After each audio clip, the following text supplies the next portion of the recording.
भगवते वासुदेवाय। ओम नमो भगवते वासुदेवाय। ओम नमो भगवते वासुदेवाय। नारायणं नमस्कृत्य नरं चैव नरोत्तमं देवीं सरस्वतीं व्यासं ततो जयमुदीरयेत्। नष्टप्रायेषु भद्रेषु नित्यं भागवत सेवया भगवती उत्तमश्लोके भक्तिर्भवती नैष्टुकी।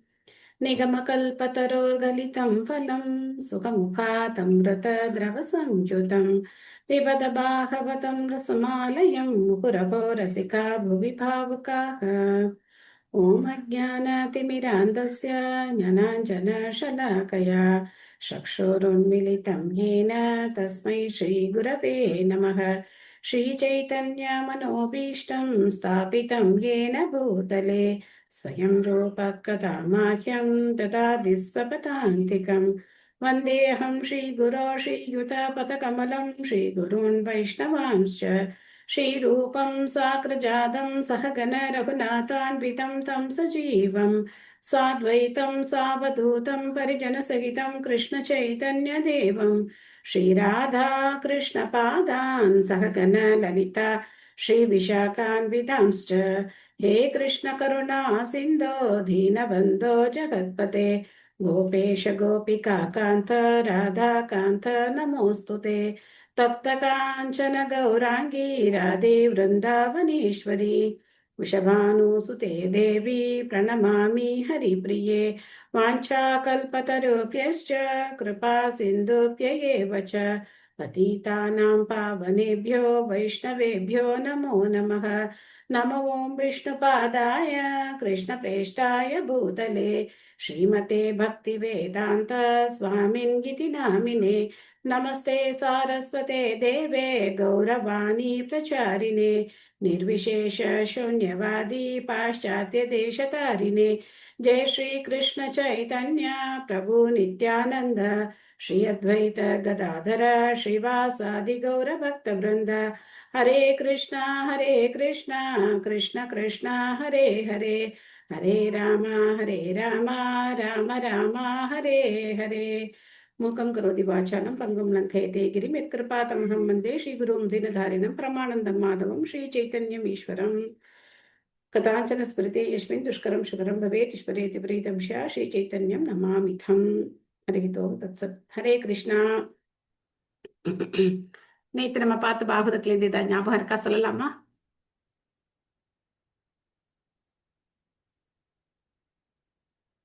ஹரே கிருஷ்ணா. ஹரே கிருஷ்ணா. நமஸ்காரம் மாதாஜி. நமஸ்காரம். சொல்லுங்க மாதாஜி. அந்த தீரன் அந்த மாதிரி 3 டைப் பார்த்தோம் மாதாஜி. அதுல வந்து பகவானோட பக்தி தொண்டை வளர்த்துக்கிறதுக்காக தான் இந்த மனித உடலே கிடைச்சிருக்கு. அதை புரிஞ்சுக்கிறது தான் அறிவு அப்படின்னு சொல்லி வந்தது Mataji. Very good, very good. Okay, வேற ஏதாவது? 5000 வருடங்களுக்கு மட்டும் முன்னாடி திருதராஷ்டிரர் மட்டும்தான் இருந்தாருன்னு இப்ப எல்லாருமே அது மாதிரி இருக்கிறதுனால விதுரர் மாதிரி நிறைய பேர் சொல்லி கொடுக்கறதுக்கு நிறைய பேர் வரணும் அப்படின்னு பார்த்தோம். Very good. ஆன்மீக ஞானத்தை பத்தி தெரியாம இப்ப நிறைய பேர் திருதராஷ்டிரர் மாதிரி இருக்காங்க. Very good. ஹரே கிருஷ்ணா. அப்புறம் நிறைய சிம்டம்ஸ் நம்ம அதாவது யமதர்மராஜன் வந்து சொன்னதா சொன்னீங்க. அந்த என்னென்ன சிம்டம்ஸ்லாம் ஓகே, அறிவிப்பு கொடுக்குறார். Okay, thank you. அப்புறம் okay, very good. So Srimad Bhagavatam முதல் ஸ்கந்தம் 13வது அத்தியாயம் திருதராஷ்டிரரின் துறவு. நம்ம பதம் 29 பார்க்கணும். ஸோ ரொம்ப கடுமையான வார்த்தைகளால விதுரர் திருதராஷ்டிரர்கிட்ட பேசினார் இல்லையா? பீமன் சாப்பிட்ட அந்த மிச்ச உணவு நீ சாப்பிட்டு ஒரு நாய் போல இருக்கியே, உயிர் வாழக்கூடிய ஆசை ஒரு ஜீவராசிக்கு இவ்வளவு மோசமா இருக்கே அப்படின்னு சொல்லி சொல்றார். கலியுகம் தொடங்க போகுது, அதனால இன்னும் இருக்கிற நற்குணங்கள் எல்லாமே போயிடும். அதனால உடனே வீட்டை விட்டு கிளம்பு, இனிமே நேரம் கிடையாது, உடனே இமீடியட்டா கிளம்பணும் அப்படின்னு சொல்றார். அடுத்து என்ன நடக்குதுன்னு பார்ப்போம். பதம் 29. ஏவம் ராஜோ விதுரேனானுஜேன பிரஜா சக்ஷுர்போதித ஆஜமீடக சித்வா ஸ்வேஷு ஸ்நேகபாஷான் த்ரிடிம்னோ நிஷ்சக்ராம பிராத்ரு சந்தர்ஷிதாத்வா. மொழிபெயர்ப்பு பொருளை வழங்கியவர் திவித்ராச பக்திவேதாந்த சுவாமி ஸ்ரீல பிரபுபாத் கி ஜெய். மொழிபெயர்ப்பு: இவ்வாறாக அஜமீட குலத்தில் பிறந்த திருதராஷ்டிர மகாராஜன் தற்சோதனை அறிவின் பிரக்ஞா மூலமாக உறுதியான நம்பிக்கை வரப்பெற்றவராய் தனது பின்வாங்காத மன உறுதியால் திடமான குடும்ப பற்றை உடனே கலைத்தெறிந்தார். இவ்வாறாக தம்பி விதுரரின் உத்தரவுப்படி முக்தி பாதையை ஏற்பதற்காக அவர் உடனே வீட்டை விட்டு வெளியேறினார். இமீடியட் ஆக்ஷன் எடுத்துட்டார். இனிமே என்ன பண்ண முடியாது, வெயிட் பண்ண முடியாது அப்படின்னு சொல்லிட்டு உடனடியா தன்னுடைய அந்த குடும்ப பற்று, பாசம் என்னென்ன அவர் பெருசா நினைச்சிருந்தாரோ, அவருக்கு மெயினா என்ன, ராஜ்ய சுகம் தானே, அதெல்லாம் விட்டு என்ன பண்றாரு, உடனே கிளம்புறதுக்கு தயாராயிட்டார். அகிலா மாதாஜி படிக்கிறீங்களா? ஹரே கிருஷ்ணா. ஹரே கிருஷ்ணா. பொருளுரை. ஸ்ரீல பிரபுபாதர்க்கு ஜெய். ஜெய். ஸ்ரீமத் பாகவதத்தின் மிகச்சிறந்த போதகரான பகவான் ஸ்ரீ சைதன்ய மகாபிரபு சாதுக்கள் அல்லது தூய பக்தர்களின் சகவாசம் எவ்வளவு முக்கியம் என்பதை வலியுறுத்தியுள்ளார். தூய பக்தருடன் நொடிநேர சகவாசம் கொள்வதாலும் எல்லா பூரணத்துவங்களையும் அடைய முடியும் என்று அவர் கூறினார். எமது வாழ்வில் இது ஒரு அனுபவபூர்வமான உண்மை என்பதை ஒப்புக்கொள்ள நாம் வெட்கப்படவில்லை. தவத்திரு ஸ்ரீமத் பக்தி சித்தாந்த சரஸ்வதி கோஸ்வாமியுடனான எனது முதல் சந்திப்பு சில நிமிடங்கள் மட்டுமே நீடித்தது என்றாலும் அவரது தெய்வீக கருணையை அப்போது யான் பெற தவறி இருப்பேனாயின் ஸ்ரீமத் பாகவதத்தை ஆங்கிலத்தில் விவரிக்கும் இப்பெரும் சேவையை ஏற்றுக்கொண்டிருப்பது நமக்கு சாத்தியமில்லாமல் போயிருக்கும். அனுகூலமான அச்சமயத்தில் அவரை யான் சந்திக்காமல் இருந்திருந்தால் பெரும் தொழிலதிபராக யான் மாறியிருக்கக்கூடும். ஆனால் முக்திக்கான வழியில் நடந்து செல்ல நம்மால் ஒருபோதும் சாத்தியமாகி இருக்காது என்பதுடன் நமது குருதேவரின் உபதேசங்களின் கீழ் உண்மையான பகவத் தொண்டில் நம்மால் ஈடுபட்டிருக்கவும் முடியாது. விதுரருடன் கொண்ட சகவாசத்தினால் திருதராஷ்டிரருக்கு மனமாற்றம் ஏற்பட்டது. இது மற்றொரு அனுபவபூர்வமான உதாரணமாகும்.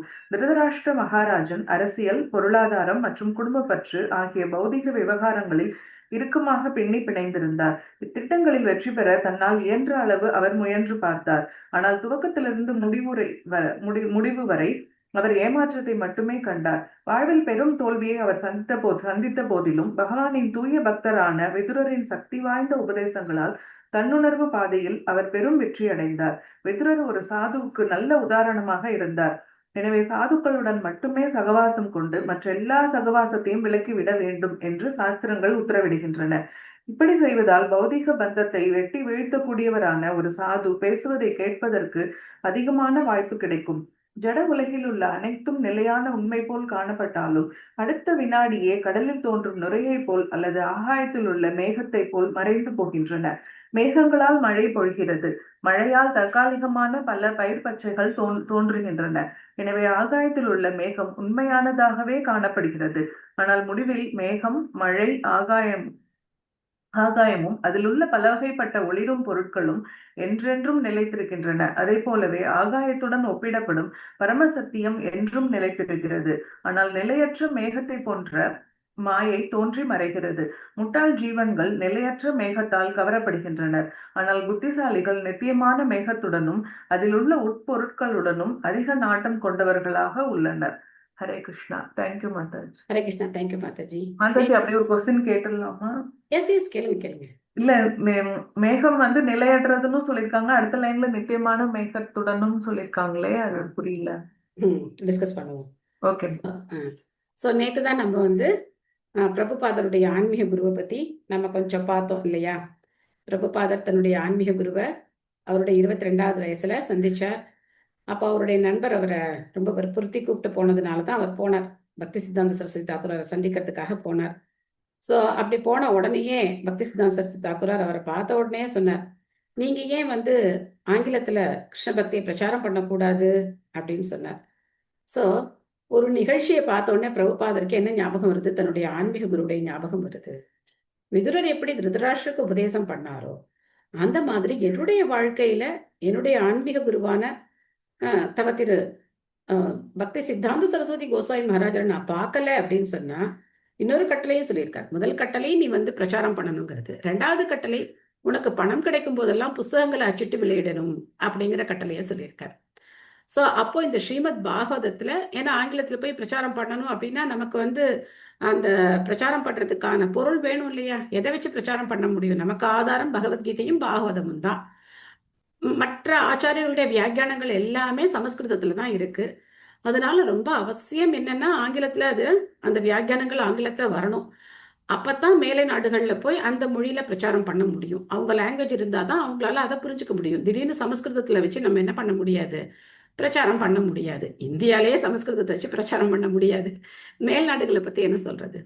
ஸோ அதனால பிரபுபாதர் இந்த ஸ்ரீமத் பாகவதத்தை மொழிபெயர்க்க ஆரம்பிக்கிறார். அந்த வெளிநாட்டுக்கு போகணும் அப்படிங்கிற அந்த உத்வேகத்துல ஸ்ரீல பிரபுபாதர் இந்த பாகவதத்தை மொழிபெயர்க்க ஆரம்பிக்கிறார். ஆக்சுவலா இந்த ஃபர்ஸ்ட் கேண்டோவே 3 பார்ட்டா அவர் வந்து பிரிச்சிருந்தார். 3 புஸ்தகங்களா அவர் கொண்டு வந்தார். அதுக்கப்புறம் தான் இதை கம்பைல் பண்ணி, இதனாலதான் ரொம்ப பெரிய புக்கா இருக்கு. ஃபர்ஸ்ட் கேண்டோ மட்டும்தான் ரொம்ப பெரிய புக்கா இருக்கும். மற்ற கேண்டோஸ் எல்லாம் நார்மல் சைஸ்ல இருக்கும். இந்த 3ஐயும் ஒன்னா கம்பைல் பண்ணி ஒரே கேண்டோ பண்ணிட்டாங்க. அதுக்கு முன்னாடி பிரபுபாதர் பண்ணது 3 தனித்தனி புஸ்தகங்களா தான் பண்ணியிருந்தார். ஸோ அதுக்கப்புறம் மற்ற காண்டங்கள் எல்லாம் இஸ்கான் அப்படின்னு வந்ததுக்கு அப்புறம் தான் பிரபுபாதர் மொழிபெயர்த்தார். முதல்ல பிரபுபாதர் மொழிபெயர்த்து கொண்டு போனது இந்த ஃபர்ஸ்ட் கேண்டோ மட்டும்தான். அதவே 3 வால்யூமா பிரிண்ட் பண்ணியிருந்தார். ஸோ அதெல்லாம் இப்போ பிரபுபா சொல்றாரு பாருங்க. இதை பண்ணிக்கிட்டே இருக்கார். ஜஸ்ட் லைவ் நடந்துகிட்டே இருக்கு. பிரபுபாதர் வந்து டிரான்ஸ்லேஷன் பண்ணிக்கிட்டே இருக்கார். அதை சொல்றார். இல்லைன்னா இந்த பாகவதத்தை என்னால இந்த மாதிரி டிரான்ஸ்லேஷன் பண்ணியிருக்கக்கூடிய வாய்ப்பு கிடையாது. என்னுடைய குருவை நான் சந்திக்கல அப்படின்னா எனக்கு இந்த உத்வேகம் வந்திருக்காது. குரு ஒரு கட்டளை சொல்றாருன்னா இதுல விசேஷம் என்ன நம்ம புரிஞ்சுக்கணும் அப்படின்னா, நமக்கு அந்த சக்தி இல்லாம இருக்கலாம், நம்ம அதை செய்யக்கூடிய சக்தி நமக்கு இல்லாம இருக்கலாம். ஆனா நமக்கு மூத்த பக்தர்கள் நமக்கு சொல்றாங்க அப்படின்னா நமக்கு இல்லாத அந்த சக்தியையும் அவங்க சேர்த்து கொடுக்குறாங்க. அதனால நம்மளால என்ன பண்ண முடியுது, இந்த காரியத்தை பண்ண முடியுது. ஒரு உதாரணம் என்ன அப்படின்னா, சைத்தன்ய மகாபிரபு சொல்றார் இல்லையா, யாரே தேக்கா தாரேக்காக கிருஷ்ண உபதேசே அப்படின்னு சொல்றார். யாரை பாக்குறீங்களோ, எங்க போறீங்களோ, யாரை பாக்குறீங்களோ அவங்க கிட்ட கிருஷ்ணரை பத்தி பேசுங்க அப்படின்னு சொல்றார். இது என்னுடைய ஆணை அப்படின்னு சொல்றார். அதனால்தான் என்ன மாதிரி இருக்கிறவங்களாலையும் பாகவதம் படிக்க முடியுது. இல்லைன்னா அதுக்கெல்லாம் வாய்ப்பே கிடையாது. ஸோ அந்த கட்டளையை அவங்க சொல்லும் போது அதுக்கு உண்டான சக்தியையும் அவங்க தான் கொடுக்குறாங்க. அந்த மாதிரி திரு பக்தி சித்தாந்த சரஸ்வதி தாக்கூராருடைய கட்டளையின் பேரில் ஸ்ரீல பிரபுபாதர் இதை ஆங்கிலத்துல மொழிபெயர்த்து இதைத்தான் ட்ரக்குப்பட்டியில எடுத்துட்டு போனார். நம்ம வெளிநாட்டுக்கு போகணும் அப்படின்னாக்க ஏகப்பட்ட பேக் நம்ம வந்து பண்ணுவோம். சூட்கேஸா பேக் பண்ணுவோம். எல்லாம் என்ன இருக்கும், நம்மளுடைய பொருள்கள் தான் இருக்கும். இல்லை நம்ம பசங்க யாராவது குழந்தைங்க அங்கே இருக்காங்கன்னா அவங்களுக்கு வேண்டிய பொடி கிடி என்னென்ன வேணுமோ அதெல்லாம் தான் நம்ம பேக் பண்ணிட்டு இருக்கோம். எத்தனை பேர் பாகவதத்தை பேக் பண்ணுவோம்? பிரபுபாதர்கிட்ட ஒரே ஒரு ட்ரங்க் பட்டி தான், அது ஃபுல்லா பாகவதம் தான், வேற ஒன்றும் கிடையாது. அவருடைய துணி அப்படிங்கிறது ஜஸ்ட் ஒரு 3 செட்டு, ஒரு வேஷ்டி, ஒரு குர்த்தா, அவ்வளவுதான், முடிஞ்சு போச்சு. அவருடைய உடைமைகள், சொந்த பர்சனல் உடைமைகள் அப்படிங்கிறது ஒரு சின்ன ஒரு இதுல முடிஞ்சு போச்சு. ஒரு சூப்பரான ஒரு குக்கர் வச்சிருப்பார். 3 அடுக்கு இருக்கும். அதுல குக்கர் கிடையாது, இந்த 3 அடுக்கு பாத்திரம், குக்கர் மாதிரி அது வேகும். முதல்ல பருப்பு, அரிசி, இந்த மாதிரி காய்கறி போட்டு அதை ஒரே சமயத்துல எல்லாத்தையும் பண்ணிடுவார் பிரபுபாதர். சிங்கிள் ஷாட்ல வந்து அவருடைய அந்த உணவு அப்படிங்கிறத அவர் வந்து தயார் பண்ணிடுவார். அது பகவானுக்கு நிவேதியம் பண்ணி பிரசாதமா சாப்பிடுவார். ஸோ அதை கையில எடுத்துட்டார். கொஞ்சம் உருளைக்கிழங்கு எடுத்துக்கிட்டார், அவ்வளவுதான். ஏன்னா கப்பல்ல போகும்போது ஒன்றும் கிடைக்காது அப்படிங்கிறதுனால கொஞ்சம் உருளைக்கிழங்கு, கொஞ்சம் அரிசி, அவ்வளவுதான் அவருடைய சொந்த உடைமைகள் அப்படிங்கிறது. மற்ற ட்ரங்குப்பெட்டி ஃபுல்லா என்னது, ஸ்ரீமத் பாகவதம். அப்ப பிரபுபா சொன்னார், ஸ்ரீமத் பாகவதம் அமெரிக்கா போகுது, நான் கூட போறேன் அப்படின்னு சொன்னார். ஸ்ரீமத் பாகவதம் அமெரிக்காவுக்கு போகுது, நான் கூட போறேன் அப்படின்னு சொன்னார். ஸோ அதனால இங்கே பிரபுபாதர் இந்த சமயத்துல அதை நினைச்சு பார்க்கிறார். என்னுடைய ஆன்மீக குருவுடைய கட்டளை அப்படிங்கிறது எனக்கு கிடைச்சதுனாலதான் இதை என்னால பண்ண முடிஞ்சது அப்படிங்கிறத இங்க நமக்கு எடுத்து சொல்றார். அதுக்கப்புறம் பார்த்தோம் அப்படின்னாக்க இங்க சாதுக்களோட மட்டும்தான் நம்மளுடைய சகவாசம் இருக்கணும். மற்றவங்களுடைய சகவாசம் இருந்தது அப்படின்னாக்க அது நம்மளுக்கு எந்த விதத்திலையும் உதவாது. இங்க ஒரு வார்த்தை இருக்கு பாருங்க இந்த ஸ்லோகத்துல, அதாவது எங்க இருக்கு, திரிடிம்னோ அப்படிங்கிற வார்த்தை இருக்கு.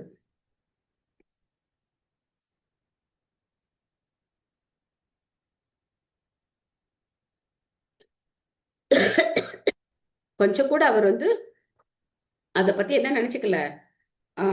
இத்தனை நாள் இருந்த அந்த அரசியல், அது இது அதெல்லாம் அவர் பார்க்கல. இத்தனை நாள் அரசியல் பண்ணி பண்ணி பார்த்தார் இல்லையா, இவங்களை எப்படி அழிக்கிறது, எப்படி பண்ணலாம் அப்படிலாம் யோசிச்சார் இல்லையா. இப்ப எல்லாத்தையும் விட்டுட்டு அவர் வந்து கிளம்பி போறதுக்கு கரெக்டா இருக்கார். ஸோ அடுத்தது என்ன சொல்லப்பட்டிருக்கு, விதுரர் வந்து ஒரு சாதுவுக்கு நல்ல உதாரணம் அப்படின்னு சொல்லி. ஸோ அடுத்து நமக்கு வந்து ஒரு உதாரணம், இப்போ மாதாஜி கூட அது சந்தேகமா கேட்டாங்க. அந்த உதாரணம் என்னது, இந்த உலகத்துல நிலையில்லாத பொருட்களை நாம என்ன நினைக்கிறோம், நிலையான பொருட்கள் அப்படின்னு நினைச்சு அது மேல நம்ம வந்து நிறைய விருப்பம் வச்சிருக்கோம் இல்லையா? நமக்கு எத்தனை தான் கேட்டாலும் சரி, இந்த நிலையில்லாத பொருட்கள் மேல இருக்கிற விருப்பத்தை நம்மளால விடவே முடியாது. அந்த மாதிரி இருக்கு. அது எதுக்கு ஒப்பிட்டு சொல்லப்படுது? ஒரு நீர்க்குமிழுக்கு ஒப்பிட்டு சொல்லப்படுது. ஒரு நீர்க்குமிழி எத்தனை நேரம் இருக்கும்? பட்டுன்னு அது உடஞ்சிரும் இல்லையா? தண்ணியில ஒரு குமிழ் மாதிரி வந்தது அப்படின்னா அது உடனே உடஞ்சிரும். அந்த ஒரு உதாரணம். அடுத்த உதாரணம் என்ன சொல்லப்படுது அப்படின்னாக்க, ஆகாயத்தில் உள்ள மேகத்தை போல் மறைந்து போகின்றன. மேகங்களால் மழை பொழிகிறது, மழையால் தற்காலிகமான பல பயிர் பச்சைகள் தோன்றுகின்றன. எனவே ஆகாயத்தில் உள்ள மேகம் உண்மையானதாகவே காணப்படுகிறது. ஆனால் முடிவின் மேகம், மழை, ஆகாயமும் அதில் உள்ள பல வகைப்பட்ட ஒளிரும் பொருட்களும் என்றென்றும் நிலைத்திருக்கின்றன. என்ன அர்த்தம்? அது எல்லாமே ஆகாயத்தை சார்ந்து இருக்கு. ஆகாயம் இல்லை அப்படின்னா அந்த மேகங்களுக்கோ இல்ல அங்க இருக்கிற சூரிய சந்திரர்களுக்கோ ஒளிரும் பொருள்களுக்கோ அங்க என்ன கிடையாது, இருப்பு கிடையாது. அது எல்லாமே ஆகாயத்தை சார்ந்து இருக்கு. அது மாதிரிதான் பகவான் பரமசத்தியம், அவர் ஆகாயத்தோட ஒப்பிடப்படுறார்.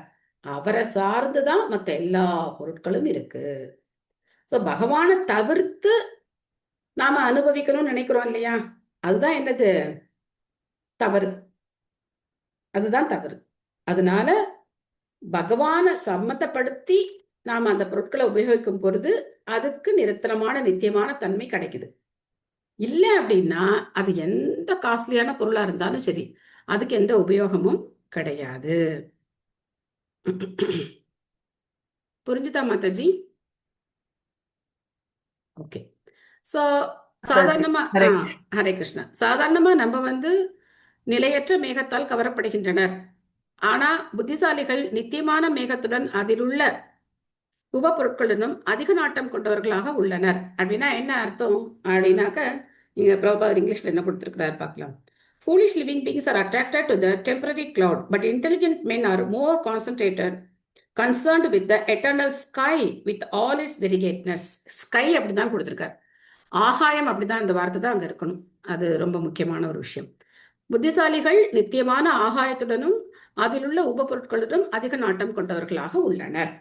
ஸோ பிரபுபாதர் கொடுத்துருக்கிறது ஸ்கை அப்படின்னு தான் கொடுத்துருக்காரு. இங்கிலீஷ் தான் கரெக்ட். தமிழ்ல டிரான்ஸ்லேஷன் சம்டைம்ஸ் இது ஏதாவது ஒரு சில வார்த்தைகள் இந்த மாதிரி அவங்க டிரான்ஸ்லேஷன் பண்ணியிருக்கிறவங்க கொஞ்சம் ஏதாவது மாற்றி ஏதாவது பண்ணியிருக்கலாம்.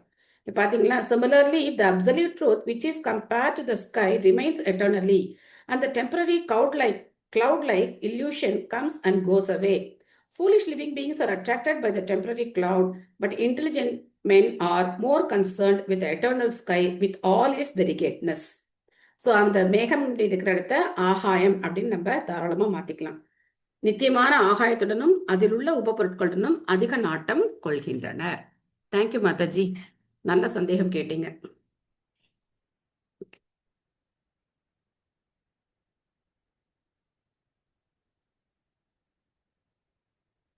ஸோ ஆங்கிலம் தெரிந்தவர்கள் பிரபுபாதருடைய இங்கிலீஷ் அதை ரெஃபர் பண்ணிக்கிறது ரொம்ப நல்லது. ஏன்னா சம்டைம்ஸ் டிரான்ஸ்லேஷன்ல சின்ன சின்ன இந்த மாதிரியான தவறுகள் இருக்கத்தான் இருக்கு. அதெல்லாம் சரி பண்றதுக்கு முயற்சி பண்ணிக்கிட்டே இருக்காங்க. பட் இதெல்லாம் வந்து ரொம்ப பிரயத்தனம் நிறைய பண்ணணும். அடுத்த பதம் 30. பதிம் பிராயந்தம் சுபலஸ்ய புத்ரி பதிவ்ரதா சானோ ஜகாம சாத்வி ஹிமாலயம் ஞஸ்ததண்ட பிரஹர்ஷம் மனஸ்வினாம் இவசத் சம்பிரஹாரஹ. கந்தஹர் அல்லது காந்தார் தேசத்து சுபலராஜனின் மகளும் சிறந்த குணவதியும் பதிவிரதியுமான காந்தாரி தன் கணவர் இமயமலை நோக்கி செல்வதைக் கண்டு அவரை பின்தொடர்ந்தால் வீரர்களுக்கு சூரர்களான எதிரிகளின் சாட்டையடி எப்படி மகிழ்ச்சி அளிக்குமோ அப்படி துறவு வாழ்வை ஏற்றவர்களுக்கு இமாலயம் மகிழ்ச்சியை அளிக்கும். ஸோ இமயமலை அப்படிங்கிறது சும்மா ஹனிமூன் போறதுக்கெல்லாம் கிடையாது. அது வந்து துறவு வாழ்க்கைக்கு உள்ளது. ஸோ எப்படி ஒரு வீரனுக்கு போர் புரியறதெல்லாம் எவ்வளவு விருப்பம் இருக்குமோ அந்த மாதிரி துறவு வாழ்க்கையை ஏத்துக்கிறவங்களுக்கு அந்த இமயமலை அவ்வளவு விருப்பமான ஒரு இடம் அப்படின்னு இங்க சொல்லப்படுது. ஜி சாந்தி மாதாஜி படிக்கிறீங்களா? ஹரே கிருஷ்ண மாதாஜி. ஹரே கிருஷ்ணா. மொழிபெயர்ப்பு பொருளுரை வழங்கிய தெய்வத்திரு ஆசா பக்தி வேதாந்த சுவாமி ஸ்ரீல பிரபுபாதருக்கு ஜெய். பொருளுரை. சுபலராஜனின் மகளும் திருதராஷ்டிரனின் மனைவியுமான காந்தாரி தன் கணவரிடம் பற்றுக்கொண்ட மிகச்சிறந்த பதிவிரதை ஆவாள். வேத நாகரிகத்தின் சரித்திரத்தில் குறிப்பிடப்பட்டுள்ள பல பதிவிரதைகளுள் காந்தாரியும் ஒருத்தியாவாள். லட்சுமி தேவியான சீதையும் ஒரு சிறந்த அரசகுமாரிதான். ஆனால் தன் கணவரான பகவான் ராமச்சந்திரரை பின்தொடர்ந்து அவள் வனம் சென்றாள். அதை போலவே காந்தாரி ஒரு பெண் என்பதால் அவள் மாளிகையிலேயே அல்லது தன் தந்தையின் வீட்டிலேயே இருந்திருக்கலாம். ஆனால் சிறந்த குணவதியும் பதிவிரதையுமான அவள் தன் கணவரை பின்தொடர்ந்து வனம் சென்றாள். திருதராஷ்டிரருக்கு துறவு வாழ்வை பற்றிய உபதேசங்களை விதுரர் அளித்த பொழுது காந்தாரியும் தம் கணவருடன் இருந்தாள். ஆனால் போர்க்களத்தில் எல்லா அபாயங்களையும் சந்திக்க தயாராக இருக்கும் மாவீரனைப் போல் திருதராஷ்டிரர் அச்சமயத்தில் முடிவான நோக்கம் கொண்டிருந்ததால் தன்னை பின்தொடரும்படி காந்தாரியிடம் அவர் கூறவில்லை. இனிமேலும் அவர் மனைவியிடமும் உறவினர்களிடமும் பற்று கொண்டவராக இல்லை.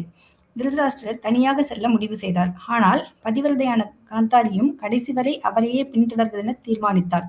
திருதராஷ்டிரர் வானப்பிரஸ்த வாழ்வை ஏற்றார். இந்நிலையில் மனைவி உடனிருந்து கணவருக்கு தொண்டு செய்ய அனுமதிக்கப்படுகிறார். ஆனால் கணவர் சந்நியாச வாழ்வை ஏற்ற பின் அவருடன் வாழ அவள் அனுமதிக்கப்படுவதில்லை. சமூக வழக்கப்படி சந்நியாசி ஒருவர் இறந்துவிட்டவராக கருதப்படுகிறார். எனவே மனைவி தன் முன்னாள் கணவருடன் எந்த தொடர்பும் வைத்துக் கொள்ளாமல் ஒரு விதவையாக வாழ வேண்டும். திருதராஷ்டிரர் விசுவாசமுள்ள மனைவி உடன் வருவதை ஆட்சேபிக்கவில்லை. துறவு வாழ்வுக்கு அடையாளமாக சந்நியாசி ஒருவர் ஒரு தண்டத்தை ஏற்றுக்கொள்கிறார். இரு வகை சந்நியாசிகள் உள்ளனர். ஸ்ரீபாத சங்கராச்சாரியாரை தலைமையாக கொண்டு மாயாவாத தத்துவத்தை பின்பற்றுபவர்கள் ஏகதண்டம் எனப்படும் ஒரு தண்டத்தை ஏற்கின்றனர். ஆனால் வைஷ்ணவ தத்துவத்தை பின்பற்றுபவர்கள் திரிதண்டம் எனப்படும் 3 இணைந்த தண்டங்களை ஏற்கின்றனர். மாயாவாதி சந்நியாசி மாயாவாத தத்துவவாதிகளிலிருந்து வேறுபட்டவர்கள் என்பதை உணர்த்துவதற்காக திரிதண்டி சுவாமிகள் என்று அல்லது இன்னும் தெளிவாக திரிதண்டி கோஸ்வாமிகள் என்று அழைக்கப்படுகின்றனர். ஏகதண்டி சுவாமிகள் பெரும்பாலும் இமாலயத்தில் தான் காணப்படுகின்றனர். ஆனால் வைஷ்ணவ சந்நியாசிகள் பிருந்தாவனத்திலும் பூரியிலும் அதிக விருப்பம் கொண்டுள்ளனர். வைஷ்ணவ சந்நியாசிகள் நரோத்தமர்களாவர். ஆனால் மாயாவாதி சந்நியாசிகளோ தீரர்களாவர். திருதராஷ்டிர மகாராஜன் தீரர்களின் நிலையை ஏற்கும்படி அறிவுறுத்தப்பட்டார். ஏனெனில் அந்த நிலையில் நரோத்தமரின் நிலைக்கு உயர்வது அவருக்கு கஷ்டமாகும். ஹரே கிருஷ்ண மாதாஜி. ஹரே கிருஷ்ணா. தேங்க்யூ மாதாஜி. ஸோ பிரபுபாதர் காந்தாரியை சீதை எப்படி சீதாதேவி ராமரோட காட்டுக்கு போனாங்களோ, ஏன்னா அவங்க போகணுங்கிற அவசியம் கிடையாது. காட்டுக்கு போகணும் அப்படிங்கிறது ராமருக்கு மட்டும்தான் சொல்லப்பட்டது, சீதைக்கு கிடையாது. ஆனாலும் தன் கணவனை பின்தொடர்ந்து சீதையும் என்ன பண்ணாங்க, காட்டுக்கு போனாங்க. அதே மாதிரி இங்கே உபதேசம் அப்படிங்கிறது திருதராஷ்டிரருக்கு தான். பொதுவாக பெண்களுக்கு வேத சாஸ்திரங்கள் கிடையாது. பெண்கள் வீட்டை விட்டு சென்றதுக்கு அனுமதியும் கிடையாது. பெண்களுக்கு சந்நியாசம் கிடையாது. பெண்கள் சன்னியாசி உடையெல்லாம் உடுக்கக்கூடாது. பெண்கள் எப்பவுமே கணவனுடைய பாதுகாப்புல இருக்கணும், தந்தையுடைய பாதுகாப்புல இருக்கணும், இல்லைன்னா கணவனுக்கு அப்புறம் வளர்ந்த மகனுடைய பாதுகாப்புல இருக்கணும். எந்த நிலையிலும் பெண் தனியா இருக்கக்கூடாது. எந்த நிலையிலும், வயதான நிலையிலும் கூட ஒரு பெண் தனியா இருக்கக்கூடாது. திருமணம் வரைக்கும் தந்தையுடைய பாதுகாப்புல இருக்கணும். திருமணத்துக்கு அப்புறம் கணவனுடைய பாதுகாப்புல இருக்கணும். கணவனுக்கு அப்புறம் அப்படின்னா தன்னுடைய வளர்ந்த மகன் அல்லது குடும்ப உறுப்பினர்களுடைய பாதுகாப்புல இருக்கணுமே தவிர பெண் எப்பவும் தனியா இருக்கிறதுக்கு சாஸ்திரங்கள் அனுமதி கொடுக்கல. ஏன் அப்படின்னா பெண்கள் எந்த வயதுல இருந்தாலும் சரி அவங்க பாதுகாக்கப்பட வேண்டியவர்கள், குழந்தைகள் மாதிரி அவங்க பெண்கள் அப்படிங்கிறவங்க சாஸ்திரப்படி பார்த்தோம் அப்படின்னாக்க. பட் இன்னைக்கு இருக்கிற தற்கால சூழ்நிலை பார்த்தோம் அப்படின்னா ரொம்ப மோசமான சூழ்நிலையா இருக்கு. 10th +2 படிச்ச உடனே பெண்கள் தனியா அனுப்பப்படுறாங்க கல்லூரி படிப்புக்காக, அதுக்கப்புறம் வேலை பார்க்கறது அப்படின்னு போறாங்க. இப்பதான் ஒரு வீடியோ பார்த்தேன், மனசுக்கு ரொம்ப கஷ்டமா இருந்தது. கொஞ்ச நேரம் எனக்கு எதுவுமே தோணவே இல்லை. ஒரு மாதிரி ஒரு மனநிலை, ரொம்ப வருத்தமான ஒரு மனநிலையில இருந்தது. என்ன அந்த வீடியோல பார்த்தேன் அப்படின்னாக்க, கோ லீவ் அப்படின்னு ஒரு புதுசா தமிழ்நாட்டில் ஆரம்பிச்சிருக்காங்களாம். அது என்ன அப்படின்னா, ஹாஸ்டல்ல பெண்கள் ஹாஸ்டல் தனியா இருக்கும், பசங்களுக்கு பாய்ஸ்க்கு ஹாஸ்டல் தனியா இருக்கும். இதான் நம்ம கேள்விப்பட்டிருக்கோம் இது வரைக்கும். எனக்கு தெரியாது இதெல்லாம். இப்பதான் அந்த வீடியோ பார்த்ததுக்கு அப்புறம் இது தெரிஞ்சது. இது என்ன அப்படின்னாக்கா, அபார்ட்மெண்ட்ல ஆண்களும் பெண்களும் சேர்ந்து வசிக்கிறதாம். அவங்க எப்படி அந்த மாதிரி எல்லாம் கலாச்சாரம் எப்படி சீரழியுது பாருங்க. ஒரு பெண்ணை வீட்டை விட்டு அனுப்புனதுனால அந்த பெண்களுடைய வாழ்க்கை எப்படியெல்லாம் சீரழியுது அப்படின்னு நம்ம பார்க்கலாம். கோலீவ் அப்படின்னு இதை பண்றாங்களாம். இதை அரசாங்கம் தடுக்கல, பெற்றோர்களுக்கு தெரியாது, யாருக்கும் தெரியாம இது ரொம்ப ஜோரா நடக்குது. இதுக்கான வாடகையும் ரொம்ப ஜாஸ்தி, அபார்ட்மெண்ட்டோட வாடகையும் ரொம்ப ஜாஸ்தி. இப்போ ஒருத்தர் போயிட்டு எனக்கு இந்த மாதிரி கோலீவ்ல நான் இருக்கணும் அப்படின்னா, தெரிஞ்ச பொண்ணோட இருக்கணும் அப்படின்னா வாடகை குறைச்சலாம், தெரியாத பொண்ணோட இருக்கணும்னா வாடகை அதிகமா. அதே மாதிரி ஒரு பெண் 2 ஆண்கள் இல்லைன்னா 2 பெண்கள் 1 ஆண் இந்த மாதிரி தங்கி இருக்கிறதுக்கெல்லாம் அதுக்கான தனித்தனி ரேட்டு அப்படிலாம் வந்து அவர் ரொம்ப மனசு வருத்தப்பட்டு அவர் வந்து இதை எப்படியாவது அரசாங்கம் தடுக்கணும், சட்டங்கள் கொண்டு வரணும் அப்படின்னு சொல்லும்போது, இந்திய சட்டமே இப்போ எப்படி இருக்கு அப்படின்னா 18 வயசுக்கு வேணா யார் கூட வேணா உடலுறவு வச்சுக்கலாம், தவறு கிடையாது. இது சட்டம். ஸோ இதை எந்த பெற்றோராவது அனுமதிக்க முடியுமா? நாட்டில் சட்டம் அப்படி இருக்கலாம், பெற்றோர்கள் அனுமதிக்க முடியுமா? எவ்வளோ பெரிய கலாச்சார சீர்கேடு. ஆனால் இதை பற்றியெல்லாம் யாரும் கவலைப்படாம என்ன பண்ணுறாங்க, பெண்களை வீட்டை விட்டு அனுப்புறவங்க அனுப்பிக்கிட்டே தான் இருக்காங்க. ஸோ பாதுகாக்கப்பட வேண்டிய ஒரு பொக்கிஷம் பெண், அவளை இந்த மாதிரி நடு ரோட்ல விட்டதுனால வரக்கூடிய பிரச்சனைகளை இன்னைக்கு இந்த சமுதாயம் சந்திச்சுக்கிட்டு இருக்கு. வெறும் பணம் என்ன செய்யும்? கோடி கோடியா சம்பாதிச்சு என்ன பண்ண போறாங்க? ரொம்ப ஆபத்தான சூழ்நிலை. ஸோ அப்போ இங்க பாக்குறோம், காந்தாரி தன்னுடைய கணவரோட அவங்களும் என்ன பண்றாங்க, காட்டுக்கு போறாங்க. அப்போ பிரபுபாதர் இங்க நமக்கு கிளியர் பண்றார், வனப்பிரஸ்த வாழ்க்கை அப்படிங்கிறது கணவனும் மனைவியும் சேர்ந்து இருக்கலாம், தவறு கிடையாது. கணவனுக்கு உதவியா மனைவி கணவனுக்கு சேவை செய்யலாம். ஆனா கணவர் சந்நியாசம் ஏத்துக்கிட்டார் அப்படின்னாக்க அதுக்கப்புறம் அந்த மனைவி அவர் பார்க்கவே கூடாது. சந்நியாசம் ஏத்துக்கிட்டதுக்கு அப்புறம் அவர் பார்க்கவே கூடாது. நம்ம ராமானுஜருடைய குரு யமுனாச்சாரியார், அவர் நேரடியான குரு கிடையாது, பட் அவரை வந்து மனசுல அவர் தான் குருவா நினைச்சிருந்தார். யமுனாச்சாரியார் கூட அப்படிதான். அவர் வந்து அரசரா இருந்தார். ஆனா அதுக்கப்புறம் அவர் சன்னியாசம் ஏத்துக்கிட்டதுக்கு அப்புறம் தன்னுடைய மனைவி அவர் அதுக்கப்புறம் பார்க்கவே இல்லை.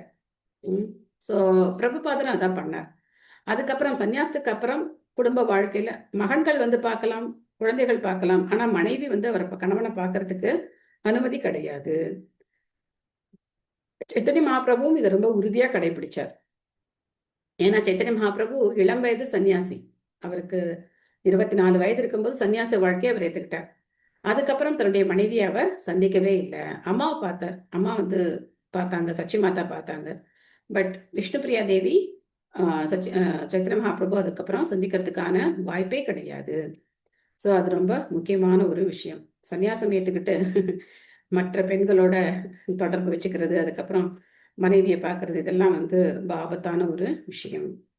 ஸோ அதுக்கப்புறம் சன்னியாசிகள்ல இருக்கக்கூடிய வகைகள் ஏகதண்டம் திருதண்டம் அப்படின்னு சொல்லப்படுது. ஏக்கன்னா 1, ஏகதண்டம் எதுக்கு கையில சும்மா ஒரு குச்சியை வச்சுட்டு அலையிறாங்க, அதை வேற எதுக்கு தூக்கிட்டு போறாங்க அப்படின்னா அது ஒரு சிம்பிள். ஏகதண்டம் அப்படின்னா அவங்களுடைய கொள்கை, மாயாவாத கொள்கை என்ன, ஆத்மாவும் பரமாத்மாவும் 1, அத்வைத்த கொள்கையை பிரதிநிதிக்கிறதுக்காக அவங்க ஏகதண்டம் வச்சிருக்காங்க. திருதண்டி சன்னியாசிகள் அப்படின்னு எதுக்காக சொல்றாங்க, 3 தண்டம் அவங்களுக்கு பாத்தீங்கன்னா 3 குச்சி இருக்கும். அந்த 3 குச்சியை வந்து கட்டி அதை வந்து அதுக்கப்புறம் காவி துணியில வந்து அதை சுத்தி வச்சிருப்பாங்க திருதண்டி சன்னியாசிகள். திருதண்டம் என்ன குறிக்குது அப்படின்னா மனம், வாக்கு, காயம், இது 3னாலே நான் பகவானுடைய சேவகன். மனம், வாக்கு, காயம்னா உடல், 3னாலே நான் பகவானுடைய சேவையில ஈடுபட்டிருக்கேன், நான் பகவானுடைய அடிமை அப்படின்னு சொல்றதுதான் திருதண்டி சன்னியாசிகள். ஸோ இன்னும் அதை ஸ்பெசிஃபிக்கா கௌடிய சன்னியாசிகள் திருதண்டி கோஸ்வாமிகள் அப்படின்னு சொல்லப்படுறாங்க. கோஸ்வாமினா புலன்களை கட்டுப்படுத்தியவர். நம்ம முன்னாடியே பார்த்தோம், கோதாசன்னா என்ன, கோஸ்வாமினா என்னன்னு பார்த்தோம், ஞாபகம் இருக்குன்னு நினைக்கிறேன். ஸோ புலன்களை கட்டுப்படுத்தின கோஸ்வாமிகள் திருதண்டி சன்னியாசிகள் அப்படின்னு சொல்லப்படுறாங்க. ஸோ இந்த மாயாவாத சன்னியாசிகள் அவங்க வந்து தீரர்கள், அவங்களுக்கு இந்த மாதிரி குடும்பத்தை விட்டு போய் இருக்கிறதுலாம் அவங்களுக்கு ஒன்றும் ஒரு பிரச்சனை கிடையாது, தீரர்கள்.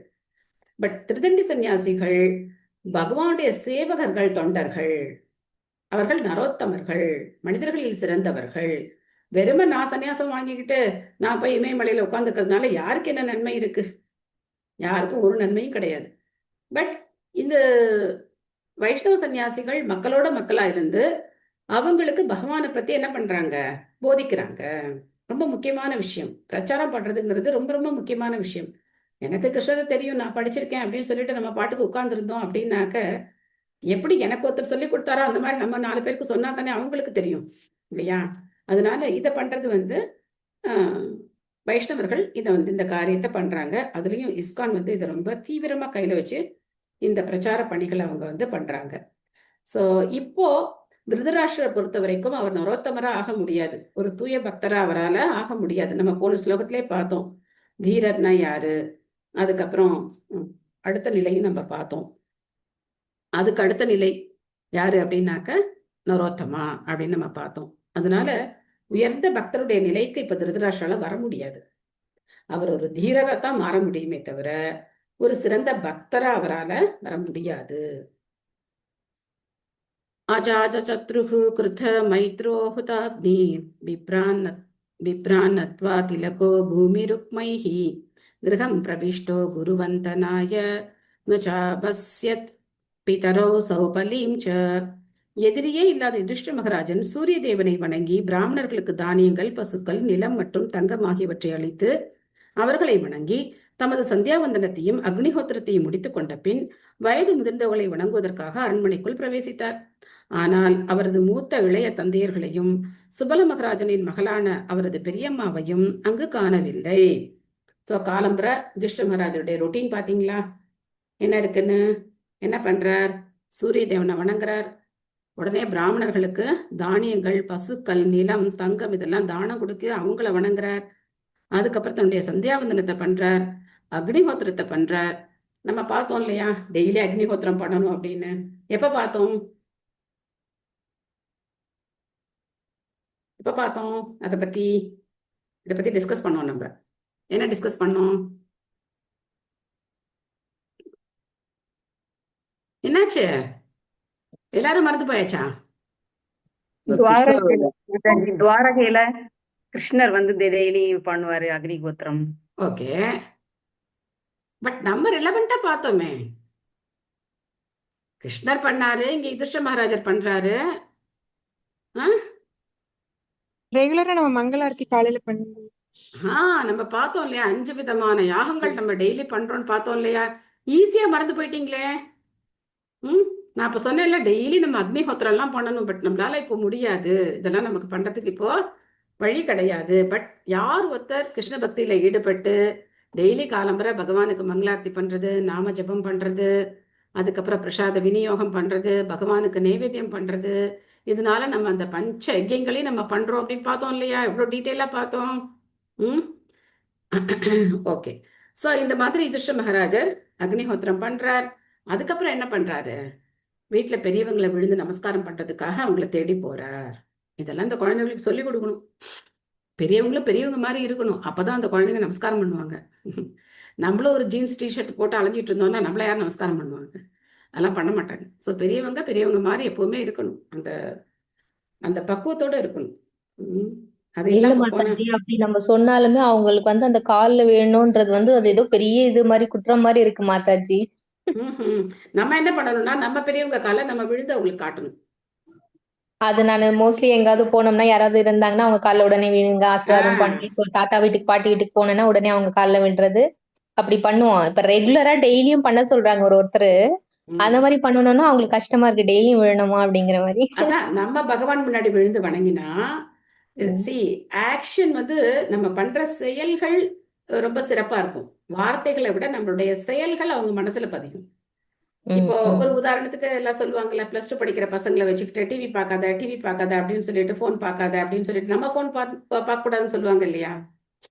நம்ம போன் பார்த்துட்டு உட்கார்ந்து இருந்தா அவங்க என்ன நினைப்பாங்க? நீ மட்டும் போன் பாக்குற, என்ன பார்க்க கூடாதுன்னு சொல்ற அப்படின்னு கேட்பாங்க இல்லையா? அந்த மாதிரி ஃபர்ஸ்ட் நம்ம ஆக்ஷன்ல இறங்கிடணும்.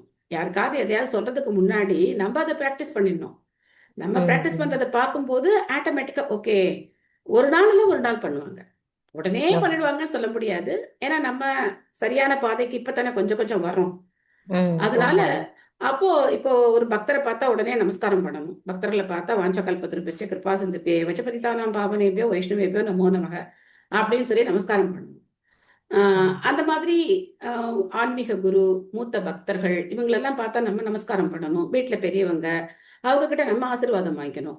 அதை நம்ம ரெகுலரா செய்யும் போது அவங்க என்ன பண்ணுவாங்க? ஓகே, இதை பண்ணணும் அப்படின்னு சொல்லி அவங்க பண்ணுவாங்க. ரொம்ப வேடிக்கையா இருக்கும் இந்த காலில் விழுந்து நமஸ்காரம் பண்றது அப்படின்னு. நீங்க சொல்றது கரெக்ட் தான், உங்களுக்கு ரொம்ப கஷ்டம்தான். எங்க வீட்டுல அடிக்கடி பக்தர்கள் வந்து தங்குவாங்க, பிரசாதுக்காக வருவாங்க, நாங்க இன்வைட் பண்ணுவோம், வருவாங்க. அப்போ என் பையனுக்கெல்லாம் சொல்லி அவங்க காலில் விழணும் அப்படின்னு சொன்னா அவனுக்கு அவ்வளவு கோவம் வரும். என்ன நீ எல்லார் காலையும் விழ சொல்ற அப்படின்னு சொல்லி அவங்களுக்கு ரொம்ப கோவம் தான் வரும். பட் நம்ம காலில் விழும்போது சரி நீ விழுந்தா விழுந்துக்கோ, என்னதுக்கு விழ சொல்ற அப்படின்னு கூட பிரச்சனை பண்ணுவாங்க. பட் அவங்க பக்தர் ஆனதுக்கு அப்புறம் என்ன பண்றாங்க? எல்லாத்தையும் புரிஞ்சுக்கிறாங்க. புரிஞ்சுக்கிட்டு அதுக்கப்புறம் அவங்க வந்து அதை செய்யறாங்க. ஸோ அதனால இட் வில் டேக் டைம். நம்ம தான் கொஞ்சம் பொறுமையா இருக்கணும்.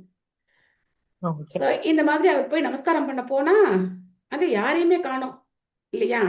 யாரையும் காணோம். பெரியப்பாவையும் காணோம், சித்தப்பாவையும் காணோம். 2 பேரும் போயிட்டாங்க. சரி, அவங்க 2 பேர் தான் போயிட்டாங்க அப்படின்னு பார்த்தா காந்தாரி பெரியம்மாவையும் காணோம்.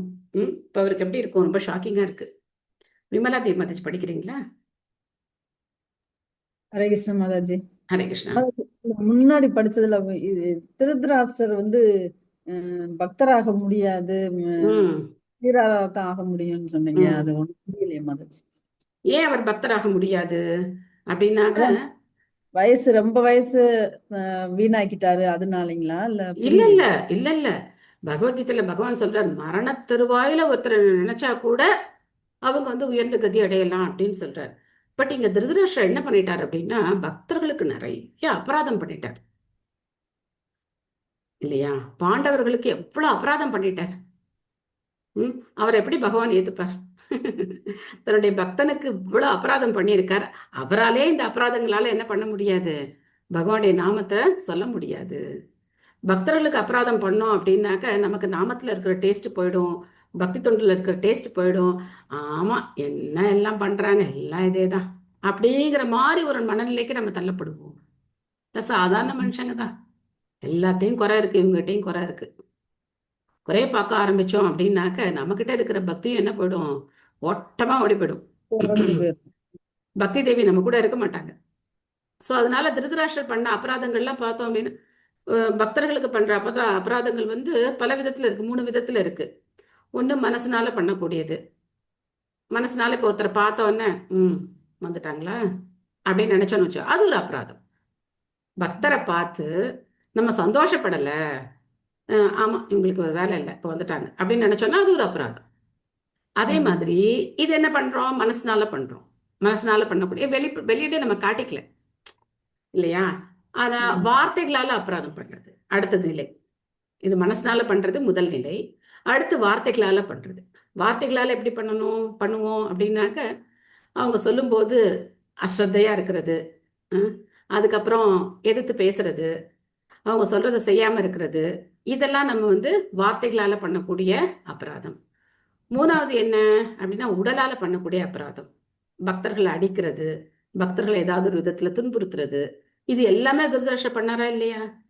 இல்லையா? பாண்டவர்களை பார்த்தாலே அவருக்கு பிடிக்கல. பட் வெளியில சும்மா காட்டிக்கிறாரு. அவங்க எரிஞ்சு போயிட்டாங்க, நம்ம அந்த அரக்கு மாளிகை லெவலில் வச்சு எரிச்சிட்டோம் அப்படின்னு சொல்லி அவங்களுக்கு திவசம்லாம் கொடுத்தாரு. எப்பேற்பட்ட மனசு! இப்ப அவங்க வீட்டுல உட்கார்ந்து சாப்பிட்டுட்டு இருக்காரு. அவருக்கு எப்படி பக்தி வரும்? வானப்பிரஸ்தம் போறதுனால கிடையாது. வானப்பிரஸ்தம்ங்கிறது அது வர்ணாசிரம தர்மத்துல ஒரு நிலை. அவரால பக்தராக முடியல. வானப்பிரஸ்தத்துக்கும் பக்திக்கும் சம்பந்தம் கிடையாது. வானப்பிரஸ்தம்ங்கிறது பக்திக்கு உதவி பண்ணக்கூடிய ஒரு நிலை. 4 நிலைகள்ல வானப்பிரஸ்தம் அப்படிங்கிறது ரிட்டையர்மெண்ட் ஸ்டேஜ். குடும்பத்துல இப்ப எப்படி ஆபீஸ்ல 60 வயசானா நீங்க போயிட்டு வாங்க அப்படின்னு சொல்லி கைது போட்டு நம்மளை அனுப்பிச்சு விட்டுறாங்களோ, அது மாதிரி குடும்பத்துல இருந்து நம்ம ரிட்டையர் ஆகிறதே இல்லையே இல்லையா? வானப்பிரஸ்தம்ங்கிறது குடும்ப வாழ்க்கையில இருந்து ரிட்டையர் ஆகக்கூடிய ஒரு நிலை. பகவானும் முழுக்க நம்ம கஷேத்ராடனம் போகலாம், இந்த மாதிரி கஷேத்திரங்கள்ல வசிக்கலாம், இஸ்கான்ல போய் ஃபுல் டைமா சர்வீஸ் பண்ணலாம். இது வானப்பிரஸ்த நிலை. பட் அதனால அவர் வானப்பிரஸ்தம் போனதுனால பக்தர் ஆகலன்னு கிடையாது. அவர் பக்தருக்கு பண்ண அபராதம் காரணம். அபராதம் தான். சரியா? ஹரே கிருஷ்ணா. ஹரே கிருஷ்ணா. ஸ்ரீல பிரபுபாதருக்கு ஜெய். யுதிஷ்ட மகாராஜர் நாள்தோறும் குடும்பஸ்தர்களின் புண்ணியமான கடமைகளை தவறாமல் நிறைவேற்றி வந்தார். எனவே அவர் புனிதமான அரசர் ஆவார். இல்லறவாசிகள் அதிகாலையில் எழுந்து குளித்துவிட்டு பிரார்த்தனைகளாலும் அக்னிஹோத்திரத்தாலும் நிலம், தானியங்கள், பசுக்கள் மற்றும் தங்கம் ஆகியவற்றை பிராமணர்களுக்கு தானம் செய்வதாலும் இறுதியாக வயது முதிர்ந்தவர்களுக்கு தகுந்த மரியாதையையும் வணக்கத்தையும் செலுத்துவதன் மூலமாகவும் வீட்டில் உள்ள விக்கிரகங்களை அவர்கள் வழிபட வேண்டும். சாஸ்திர கட்டளையை நிறைவேற்ற தயாராக இல்லாதவன் புத்தக அறிவினால் மட்டும் நல்ல மனிதன் ஆகிவிட முடியாது. இன்றைய குடும்பஸ்தர்கள் தாமதமாக உறங்கி எழுந்து மேற்கூறிய எந்த காலை கடமைகளையும் செய்யாமல் படுக்கையிலேயே தேநீர் அருந்துகின்றனர். பெற்றோரின் இப்பழக்க வழக்கங்களையே குழந்தைகளும் பின்பற்றுகின்றனர். எனவே ஜனத்தொகை முழுவதும் நரகத்தை நோக்கி சரிந்து கொண்டிருக்கிறது. சாதுக்களுடன் இவர்கள் சவகாசம் கொண்டால் அல்லாது கொண்டால் அல்லாது சாதுக்களுடன் இவர்கள் சவகாசம் கொண்டால் அல்லாது இவர்களிடமிருந்து எந்த நற்குணத்தையும் எதிர்பார்க்க முடியாது. திருதராஷ்டிரரை போன்ற பௌதிகவாதி விதுரரை போன்ற சாதுவிடமிருந்து உபதேசம் பெற்று நவீன வாழ்வின் களங்கங்களிலிருந்து தூய்மை பெற வேண்டும். யுதிஷ்டிர மகாராஜனால் திருதராஷ்டிரரையும் விதுரரையும் காந்தாரியையும் அங்கு காண முடியவில்லை. எனவே அவர்களை காண ஆவல் கொண்டு திருதராஷ்டிரரின் அந்தரங்க காரியதர்சியான சஞ்சயனிடம் அவர் விசாரித்தார். ஹரே கிருஷ்ண மாதாஜி. ஹரே நன்றி கிருஷ்ணா. மாதாஜி. தேங்க்யூ மாதாஜி. ஸோ பிரபாதர் ரொம்ப அருமையா சொல்றார். இந்த காலத்துல பெட்ல இருந்து எழுந்துச்சு பல்லு கூட தேய்க்காம பெட் காஃபி குடிச்சிட்டு அப்போ அந்த குழந்தைகளுக்கு எப்படி அந்த நல்ல பழக்கம் வரும்? இப்பதான் நம்ம அதை பத்தி விவாதிச்சோம். குழந்தைகளுக்கு நம்ம உபதேசம் எல்லாம் பண்ணக்கூடாது. இதை பண்ணு அதை பண்ணு, நம்ம பண்ணி காட்டினா குழந்தைங்க அதை ஃபாலோ பண்ணுவாங்க. Action is more sound than words. So நம்மளுடைய செயல்களை பார்த்து அவங்க என்ன பண்ணிப்பாங்க, புரிஞ்சுப்பாங்க. ஓ, வீட்டிலன்னா இப்படித்தான் இருக்கணும் அப்படிங்கிறது அவங்களுக்கு புரிய வரும். நாம ஒரு பக்கம் டிவியை அலற விட்டுக்கிட்டு நாம ஒரு பக்கம் செல்போன் பார்த்துக்கிட்டு நாம ஏதோ ஒரு உலகத்துல வாழ்ந்தோம் அப்படின்னு சொன்னாக்க அப்போ அந்த குழந்தைங்க கிட்ட நம்ம எப்படி நல்ல குணங்களை எதிர்பார்க்க முடியும் இல்லையா? ஸோ அதனால நாம முதல்ல அதுக்கு ஒரு முன்னுதாரணமா இருக்கணும். அதனாலதான் அம்மா அப்பா அப்படிங்கிறவங்க குருவுக்கு சமம். அவங்க முன்னுதாரணமா வாழ்ந்து காட்டணும். அப்படி வாழ்ந்து காட்டும் போது அந்த குழந்தைகள் அவங்கள ஈஸியா ஃபாலோ பண்ணுவாங்க. இப்போ சஞ்சயனை தேடி போறார். சஞ்சயன் நம்ம பகவத்கீதையில முதல்ல பேசுறது சஞ்சயன் தான் இல்லையா? சஞ்சயன் தான் இந்த பகவத்கீதையை அது திருதராஷ்டர் சொல்றார். அதுக்கப்புறம் சஞ்சயன் தான் அந்த பகவத்கீதையை திருதராஷ்டருக்கு எடுத்து சொல்றார். அவருடைய அந்தரங்கமான காரியதரிசி, திருதராஷ்டருடைய ரொம்ப க்ளோஸா இருக்கிறவர். திருதராஷ்டருடைய ஒவ்வொரு அசைவும் சஞ்சயனுக்கு தெரியும். இப்போ அவர் என்ன சொல்ல போறான்னு பார்ப்போம். தத்ர சஞ்சயம் ஆசீனம் பப்ரச்சோத்விக்னமானசக காவல்கனே க்வனஸ்தாதோ விருதோ ஹீனஸ்ச நேத்ரயோஹோ. யுதிஷ்டிர மகாராஜன் அங்கு அமர்ந்திருந்த சஞ்சயனை நோக்கி திரும்பி கவலையுடன் வினவினார். ஓ சஞ்சயா, வயது முதிர்ந்தவரும் குருடருமான நம் பெரியப்பா எங்கே?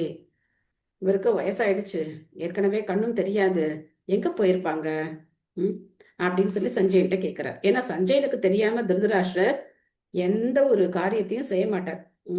எந்த ஒரு பொருளையும் அசைக்க கூட மாட்டார். சஞ்சயனுக்கு தெரிஞ்சுதான் எல்லாத்தையும் செய்வார். சரியோ தவறோ அது எல்லாம் சஞ்சயனுக்கு தெரியும்.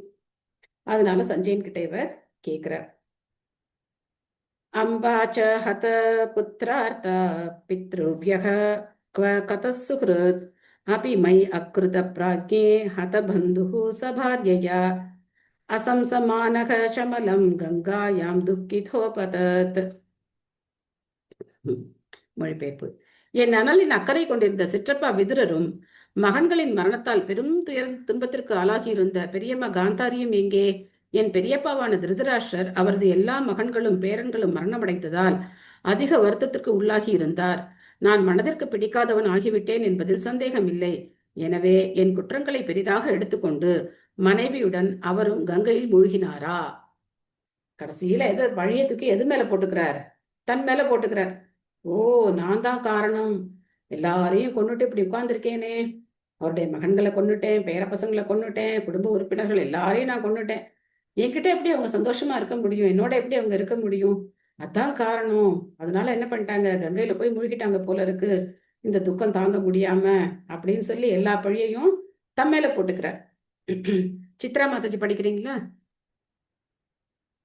ஹரே கிருஷ்ண மாதாஜி. ஹரே கிருஷ்ணா. ஸ்ரீல பிரபுபாதருக்கு ஜெய். பாண்டவர்கள், குறிப்பாக யுதிஷ்டிர மகாராஜனும் அர்ஜுனனும் குருட்சேத்திர போரின் பின் விளைவுகளை எண்ணி பார்த்ததால் போரை பின் நிறைவேற்ற தயங்கினர். பகவானின் விருப்பப்படியே யுத்தம் நிறைவேறியது. ஆனால் முன்பு அவர்கள் நினைத்ததை போலவே குடும்பத்தில் இப்பொழுது பாதிப்பு ஏற்பட்டு விட்டது. திருதராஷ்டிரர் மற்றும் காந்தாரி ஆகியோரின் மோசமான நிலைமையை பற்றி யுதிஷ்டிரர் உணர்ந்திருந்தார். எனவே அவர்களது வயதான பருவத்திலும் துக்கம் மேலிட்ட நிலையிலும் அவர்களை நன்கு கவனித்துக் கொண்டார்.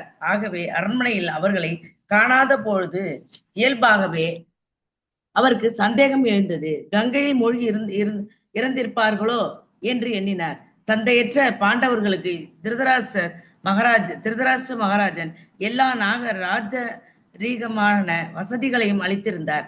அதற்கு கைமாறாக திருதராஷ்டிரனின் எல்லா மகன்களையும் அவர் குருட்சேத்திர போரில் கொன்றுவிட்டார். பக்தி மிகுந்தவரான யுதிஷ்டிரர் தவிர்க்க முடியாத அவரது கெட்ட செய்கைகளை அனைத்தையும் கணக்கில் எடுத்துக்கொண்டார். திருதராஷ்டிரரும் அவரது சகாக்களும் செய்த குற்றங்களை அவர் எண்ணி பார்க்கவே இல்லை. பகவானின் விருப்பப்படி திருதராஷ்டிரர் அவரது சொந்த குற்றங்களின் பலன்களை அனுபவித்து விட்டார். ஆனால் யுதிஷ்டிரரோ தவிர்க்க முடியாத தனது சொந்த குற்றங்களை பற்றி மட்டுமே நினைத்து கொண்டிருந்தார். இதுவே ஒரு நல்ல மனிதராக பகவத் பக்தரின் இயல்பாகும். பக்தர் ஒருவர் பிறரிடம் குற்றம் காணாமல் தமது சொந்த குற்றங்களை மட்டுமே கண்டுபிடித்து இயன்ற அளவு அவற்றை திருத்திக் கொள்ள முயல்வர். ஹரே கிருஷ்ணா மாதாஜி. ஹரே கிருஷ்ணா. நமஸ்காரம். நமஸ்காரம் மாதாஜி. அருமையான பொருள்களில் பிரபா சொல்றார். வாழ்க்கைக்கு நம்ம கடைபிடிக்க வேண்டிய முக்கியமான விஷயம். நம்ம இருந்தா என்ன சொல்லியிருப்போம்? போனா போறார், எவ்வளோ பாவ காரியங்கள் பண்ணியிருக்காரு, நம்மள அழிக்கிறதுக்கு எவ்வளோ திட்டம் போட்டாரு, அப்பா எப்பயாவது போனாரே, நம்ம நிம்மதியா இருக்கலாம் அப்படிங்கிற வார்த்தையெல்லாம் கண்டிப்பா மனசுலயாவது இருக்கும். வெளியில சொல்லலைன்னாலும் மனசுல அந்த மாதிரி எண்ணங்கள் எல்லாம் வரும். நமக்கு எத்தனை கொடுமை பண்ணாங்க, இப்பயாவது விட்டு போனாங்களே, பா இனிமேதான் எனக்கு நல்ல காலம் வரப்போகுது அப்படிலாம் நம்ம நினைச்சுப்போம். பட் இங்க யுதிஷ்டர் என்ன நினைக்கிறாரு அப்படின்னா, அம்மா அதாவது அப்பா இல்லாத எங்களை எவ்வளோ அன்பா வளர்த்தார் அவர். எங்களுக்கு அரச உரிமை எல்லாம் கொடுத்து எங்களுக்கு எப்படி வச்சிருந்தார். அவருடைய மகன்களை நான் கொண்டுட்டேனே, அப்படி இருக்கிற பாவியோட அவர் எப்படி இருப்பார் அப்படின்னு சொல்லி எல்லா பழியும் தன் மேல போட்டுக்கிறார். அவர்கிட்ட திருதராஷ்டிரர்கிட்ட எந்த தவறும் இல்லை அப்படிங்கிற மாதிரி. சோ பிரபா சொல்றாரு, பக்தருடைய குணம் அப்படிங்கிறது இப்படித்தான் இருக்கும். பக்தர்கள் மத்தவங்க கிட்ட எந்த குறையும் காண மாட்டாங்க, தன்கிட்ட இருக்கிற குறைகளைத்தான் அவங்க திருத்திக்கிறதுக்கு முயற்சி பண்ணுவாங்க அப்படின்னு சொல்றாரு. ஸோ நாம இதை கத்துக்கணும் வாழ்க்கையில. மற்றவங்களை பத்தி நம்ம குறை சொல்றதுக்கு முன்னாடி நம்ம கிட்ட என்ன குறைகள் இருக்கு அப்படிங்கிறத பார்த்து அதை நாம சரி பண்றதுக்கு முயற்சி பண்ணணும். ஹரே கிருஷ்ண மாதாஜி. எஸ் மாதாஜி. இன்னைக்கு காலையிலும் பலபுத்திர பிரபு சொல்லியிருந்தாரு, ராமாயணத்துல இவங்க காட்டுக்கு போனதுக்கு இவங்க தப்பு, கைகேயி தப்பு அப்படின்னு ஒவ்வொருத்தரா சொல்லும் போது பரதன் சொல்றாரு, யார் மேலயும் தவறு கிடையாது, நான் பிறந்ததுதான் தப்பு அப்படின்னு அவர் மேல அவர் மேல அந்த பழிய போட்டுக்கிறார். அவர் நினைக்கிறாராம், இந்த மந்த்ராவோட தப்பா அப்படின்னா, இல்ல நான் மந்த்ராவோட தப்பு கிடையாது, கைகேயோட தவறும் கிடையாது. சரி, அந்த மந்த்ரா பேச்சை கைகேயி கேட்டிருக்கலாமா, கேட்டிருக்கூடாதே, அது அப்ப அவருடைய தப்பான, அவருடைய தப்பும் கிடையாது. எல்லா தப்பும் தசரத மகாராஜர் மேலையா, அவர் எப்படி மகனை அனுப்பலாம் மனைவியோட பேச்சை கேட்டு, அவருடைய தப்பும் கிடையாதான். கடைசியில யாரோட தப்பா, நான் பிறந்தேனே அதான் தப்பு. இல்லைன்னா எதுக்கு எங்க அம்மாவுக்கு இந்த மாதிரி ஒரு ஆசை வரணும், நான் ராஜ்யத்தை ஆளணும் அப்படின்னு சொல்லி, எதுக்காக பகவானை எதுக்காக காட்டுக்கு அனுப்பணும் அப்படின்னு சொல்லி எல்லா தப்பையும் தன் மேல போட்டுக்கிட்டாங்க. ஸோ அதனால பக்தர்கள் அப்படிங்கிறவங்க வைஷ்ணவர்களுடைய குணங்கள் எப்படி இருக்கு பாருங்க. ஸோ பக்திங்கிறது இந்த குணங்களையும் சேர்த்து நம்ம வளர்த்துக்கணும். பகவத்கீதையில பகவான் நிறைய குணங்களுக்கு தான் முக்கியத்துவம் கொடுக்குறாரு. என்னுடைய பக்தன் இப்படி இருப்பான், என்னுடைய பக்தன் இப்படி இருப்பான். ஹரே கிருஷ்ணா மாதாஜி. இன்னைக்கு பாசுரத்துல அந்த நானே தானே ஆயிடுங்க, அதுக்கு எக்ஸ்பிளனேஷன் பண்ணும்போதுதான் இது சொன்னாரு பிரபுஜி. Okay okay. நானே தான். வல்லீர்கள் நீங்களே நானே தான் ஆயிடுக, ஒல்லை நீ போகின்றாய், அந்த பாசுரத்துல கரெக்ட். அந்த பெண் ஓகே ஆமா நானா எல்லா தப்பு நானே பண்ணியிருக்கேன் சரி அப்படின்னு நினைச்சாங்களாம். நல்லா இருந்தது அந்த பாசுரம், ஒருத்தருக்கு ஒருத்தர் கான்வர்சேஷன் பண்ணி பேசுற மாதிரி நல்லா இருந்தது. ஸோ அது மாதிரி வைஷ்ணவர்களுடைய குணங்கள் அப்படிங்கிறது இதெல்லாம் நம்ம கதை மாதிரி கேட்டுட்டு விட்டுறக்கூடாது. நம்ம இதை எப்படி எடுத்துக்கணும், நம்முடைய வாழ்க்கைக்கு பாடமா எடுத்துக்கணும். அதுதான் ரொம்ப முக்கியம். நம்ம கதை கேட்டுட்டு மறந்துடக்கூடாது. ஓகே, இது அவர் அப்படி பண்ணார், இவர் இப்படி பண்ணார், ஓகே நம்ம என்ன பண்ண போறோம் இதெல்லாம் கேட்டு. இது லைஃப் லெசன். ஒன்னொன்னு என்னது, நம்மளுடைய வாழ்க்கைக்கு உண்டான பாடங்கள். பகவான் அடையிறதுக்கு வேற எதுவும் தேவையில்லை, பக்தி இருக்கணும். பக்திங்கிறது எல்லா இடத்துலயும் நம்மள நல்லவங்கன்னு நிரூபிக்கவே நினைக்கிறோம், ஆனா அது தேவையில்லை. ஹரே கிருஷ்ணா. சோ பக்திங்கிறதோட டெஃபினேஷன் என்னன்னா, நல்ல குணங்கள், நற்குணங்கள் இருந்தாதான் பக்தி இருக்கும். இல்லைன்னா பக்தி இருக்காது. சும்மா நம்ம ஷோ பண்ணலாம், திலக் போட்டுக்கலாம், கண்டிமாலை போட்டுக்கலாம், பெரிய கண்டிமாலை நிறைய பெரிய பெரிய மணி, துளசி மணி வச்சு போட்டுக்கலாம், பார்க்கறதுக்கு பெரிய பக்தர் மாதிரி நம்ம ஷோ பண்ணிக்கலாம். பட் உள்ளுக்குள்ள பரமாத்மா இருக்காரே, பார்த்துக்கிட்டே இருப்பாரே, அவருக்கு எல்லாம் தெரியுமே. நம்ம நினைக்கிறது கூட அவருக்கு தெரியுமே. செயல் மட்டும் கிடையாது, என்ன எண்ணங்கள் ஓடிட்டு இருக்குன்னு கூட அவருக்கு தெரியுமே. ஸோ அதனால அந்த பரமாத்மா இருக்கார் அப்படிங்கிறத நாம ஞாபகம் வச்சுக்கிறதே ஒரு பெரிய விஷயம். பகவானுடைய இதயத்துல இருக்கார், என்னை பார்த்துக்கிட்டே இருக்கார். நான் என்னுடைய எண்ணங்களை கூட அவருக்கு தெரியும் அப்படின்னு நினைக்கும் போது தீய எண்ணங்கள், மற்றவங்களை பத்தி தப்பா பேசுறது, இது எதுவுமே நமக்கு வரக்கூடாது. பட் வருது இல்லையா? ஏன்? நம்ம உணரல, பரமாத்மாவை நம்ம உணரல. ஸோ அதனால உள்ளேயே இருந்தா கூட அவர் எப்படி இருக்கார்? ரொம்ப தூரத்துல இருக்கார். தேங்க்யூ மாதாஜி, நல்ல பாயிண்ட்ஸ் கொண்டு வந்தீங்க. பிதரி உபரதே பாண்டவ் சர்வான்னக சுகிருத சிசூன் அரக்ஷதாம் வியசனதஹ பித்ருவ்யோ க்வ கதாவிதஹ. என் தந்தை பாண்டு இறந்த பொழுது நாங்கள் அனைவரும் சிறு குழந்தைகளாக இருந்தோம். இவ்விரு தந்தையரும் எல்லா துன்பங்களில் இருந்தும் எங்களை பாதுகாத்தனர். அவர்கள் எப்பொழுதும் எங்கள் நலனில் அக்கறை கொண்டிருந்தனர். ஐயோ, அவர்கள் எங்கே சென்று விட்டனர்? என்னெல்லாம் நினைக்கிறார். நாங்க சின்ன பசங்களா இங்க வந்ததுலேருந்து எங்க பெரியப்பா சித்தப்பா 2 பேரும் எங்களை எவ்வளவு நல்லா பார்த்துக்கிட்டாங்க. ஆனா நான் இப்ப என்னுடைய கடமையிலேருந்து தவறிட்டேனே. இப்ப என்னுடைய டேர்ன் வரும்போது நான் என்ன பண்ணல, அவங்கள நான் சரியா பார்த்துக்க முடியாம போச்சே அப்படின்னு சொல்லி புலம்புறார். சூத உவாச்ச கிருபயா ஸ்நேக வைக்லவ்யா சூதோ விரக கர்ஷிதः ஆத்மேஸ்வரம் அசக்ஷானோ ந பிரத்யாஹாதி பீடிதः. சூத கோஸ்வாமி கூறினார், தன் தலைவராகிய திருதராஷ்டிரரை காணாததால் இரக்கமும் மனக்குழப்பமும் அடைந்த சஞ்சயன் துன்பத்திற்கு உள்ளானார். மேலும் யுதிஷ்டிர மகாராஜனுக்கு அவரால் தகுந்த பதிலையும் கூற இயலவில்லை. இப்போ சூத உவாச்ச, திடீர்னு சூத கோஸ்வாமி எங்க வந்தார்? இது வரைக்கும் நம்ம பார்த்தது விதுரர் பேசிட்டு இருந்தார், அதை பார்த்தோம். ஆனா இங்க திடீர்னு எப்படி சூத கோஸ்வாமி வந்தார் அப்படின்னாக்க, இந்த விஷயங்கள் எல்லாம் நைமிஷாரண்யத்துல சூத கோஸ்வாமி சௌனகாதி ரிஷிகளுக்கு விளக்கி சொல்லிட்டு இருக்கார். ஸோ அந்த லைனை நம்ம விட்டுறக்கூடாது. நடுவில் எத்தனை கான்வர்சேஷன் வந்தாலும் மெயின் கான்வர்சேஷன் சூத கோஸ்வாமி சௌனக ரிஷிகள். அதுக்கப்புறம் செகண்ட் கேண்டோலேருந்து பார்த்தோம் அப்படின்னாக்க இன்னொரு பேர் சேருவாங்க, சுகதேவ கோஸ்வாமி பரிஷித் மகாராஜர். ஸோ நடுவில் யாராவது 2 பேர் வந்துகிட்டே இருப்பாங்க, போயிட்டே இருப்பாங்க. பட் மெயின் ஸ்ட்ரீமை நம்ம என்ன பண்ணணும்? ஃபாலோ பண்ணிக்கிட்டே வரணும். அப்போ நமக்கு குழப்பம் இல்லாம பாகவதம் ஓரளவுக்கு நம்மளால ஞாபகம் வச்சுக்க முடியும். திடீர்னு எங்க சூத்த கோஸ்வாமி வந்தார் அப்படின்னு சொல்லி நம்ம குழம்பிடக்கூடாது. சுபமலர் மாதாஜி படிக்கிறீங்களா? படிக்கிறேன் மாதாஜி. ஹரே கிருஷ்ணா. ஹரே கிருஷ்ணா. பொருளுரை. சஞ்சயன் நீண்ட காலமாக திருதராஷ்டிர மகாராஜனின் அந்தரங்க காரியதர்சியாக இருந்தவர். இதனால் திருதராஷ்டிரின் வாழ்க்கை சரித்திரத்தை நன்கு அறியும் வாய்ப்பு அவருக்கு ஏற்பட்டது. மேலும் இறுதியாக தனக்கு தெரியாமலே திருதராஷ்டிரர் வீட்டை விட்டு வெளியேறிவிட்டார் என்பதை அறிந்ததும் அவரது மன வருத்தம் எல்லையை மீறியது. திருதராஷ்டிரரிடம் அவர் மிகவும் இரக்கம் கொண்டார். ஏனெனில் குருஷேத்திர யுத்தத்தில் அவர் மக்கள், பணம் முதலான அனைத்தையும் இழந்தார். இறுதியில் அவரும் அவரது மனைவியும் பெரும் ஏமாற்றத்துடன் வீட்டை விட்டே வெளியேற வேண்டியதாயிற்று. விதுரர் திருதராஷ்டிரனின் கண்களை திறந்ததால் அவர் இல்லம் எனும் இருண்ட கிணற்றிலிருந்து வெளியேறி பெரும் உற்சாகத்துடன் உயர்ந்த வாழ்வை நோக்கி புறப்பட்டு விட்டார் என்பது சஞ்சயனுக்கு தெரியாது. எனவேதான் சஞ்சயன் தன் மனதிற்குட்பட்டவாறு சூழ்நிலை இன்னதென்று முடிவு செய்தார். தற்போதைய வாழ்வை துறக்க பின் கிடைக்கும் உயர்ந்த வாழ்வில் ஒருவர் பூரண நம்பிக்கை கொண்டிருக்க வேண்டும். இல்லையெனில் செயற்கையான உடையாலோ அல்லது வீட்டை விட்டு வெளியேறி இருப்பதாலோ ஒருவரால் துறவு வாழ்வில் நீடித்திருக்க முடியாது. நன்றி மாதாஜி. ஹரே கிருஷ்ணா. ஹரே கிருஷ்ணா. சஞ்சயனை நம்ம சாதாரணமாலாம் நினைக்கக்கூடாது.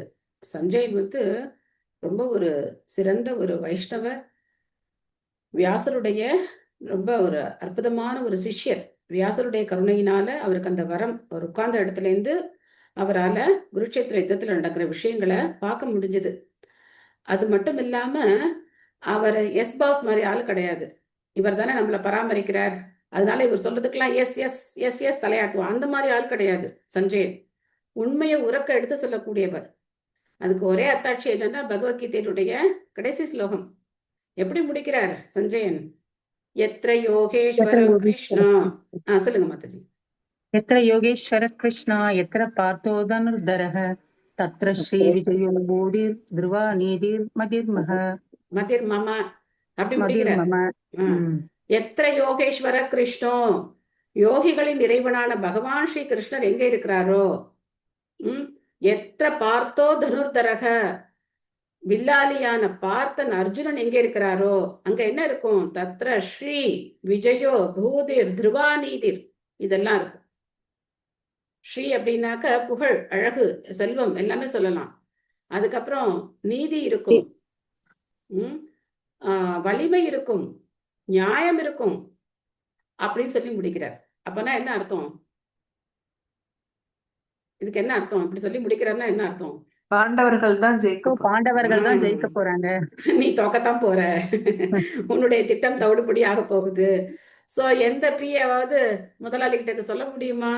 நீங்க ஒரு ப்ராஜெக்ட் போடுறீங்களே, இது கவுந்துக்கும், சொல்ல முடியுமா?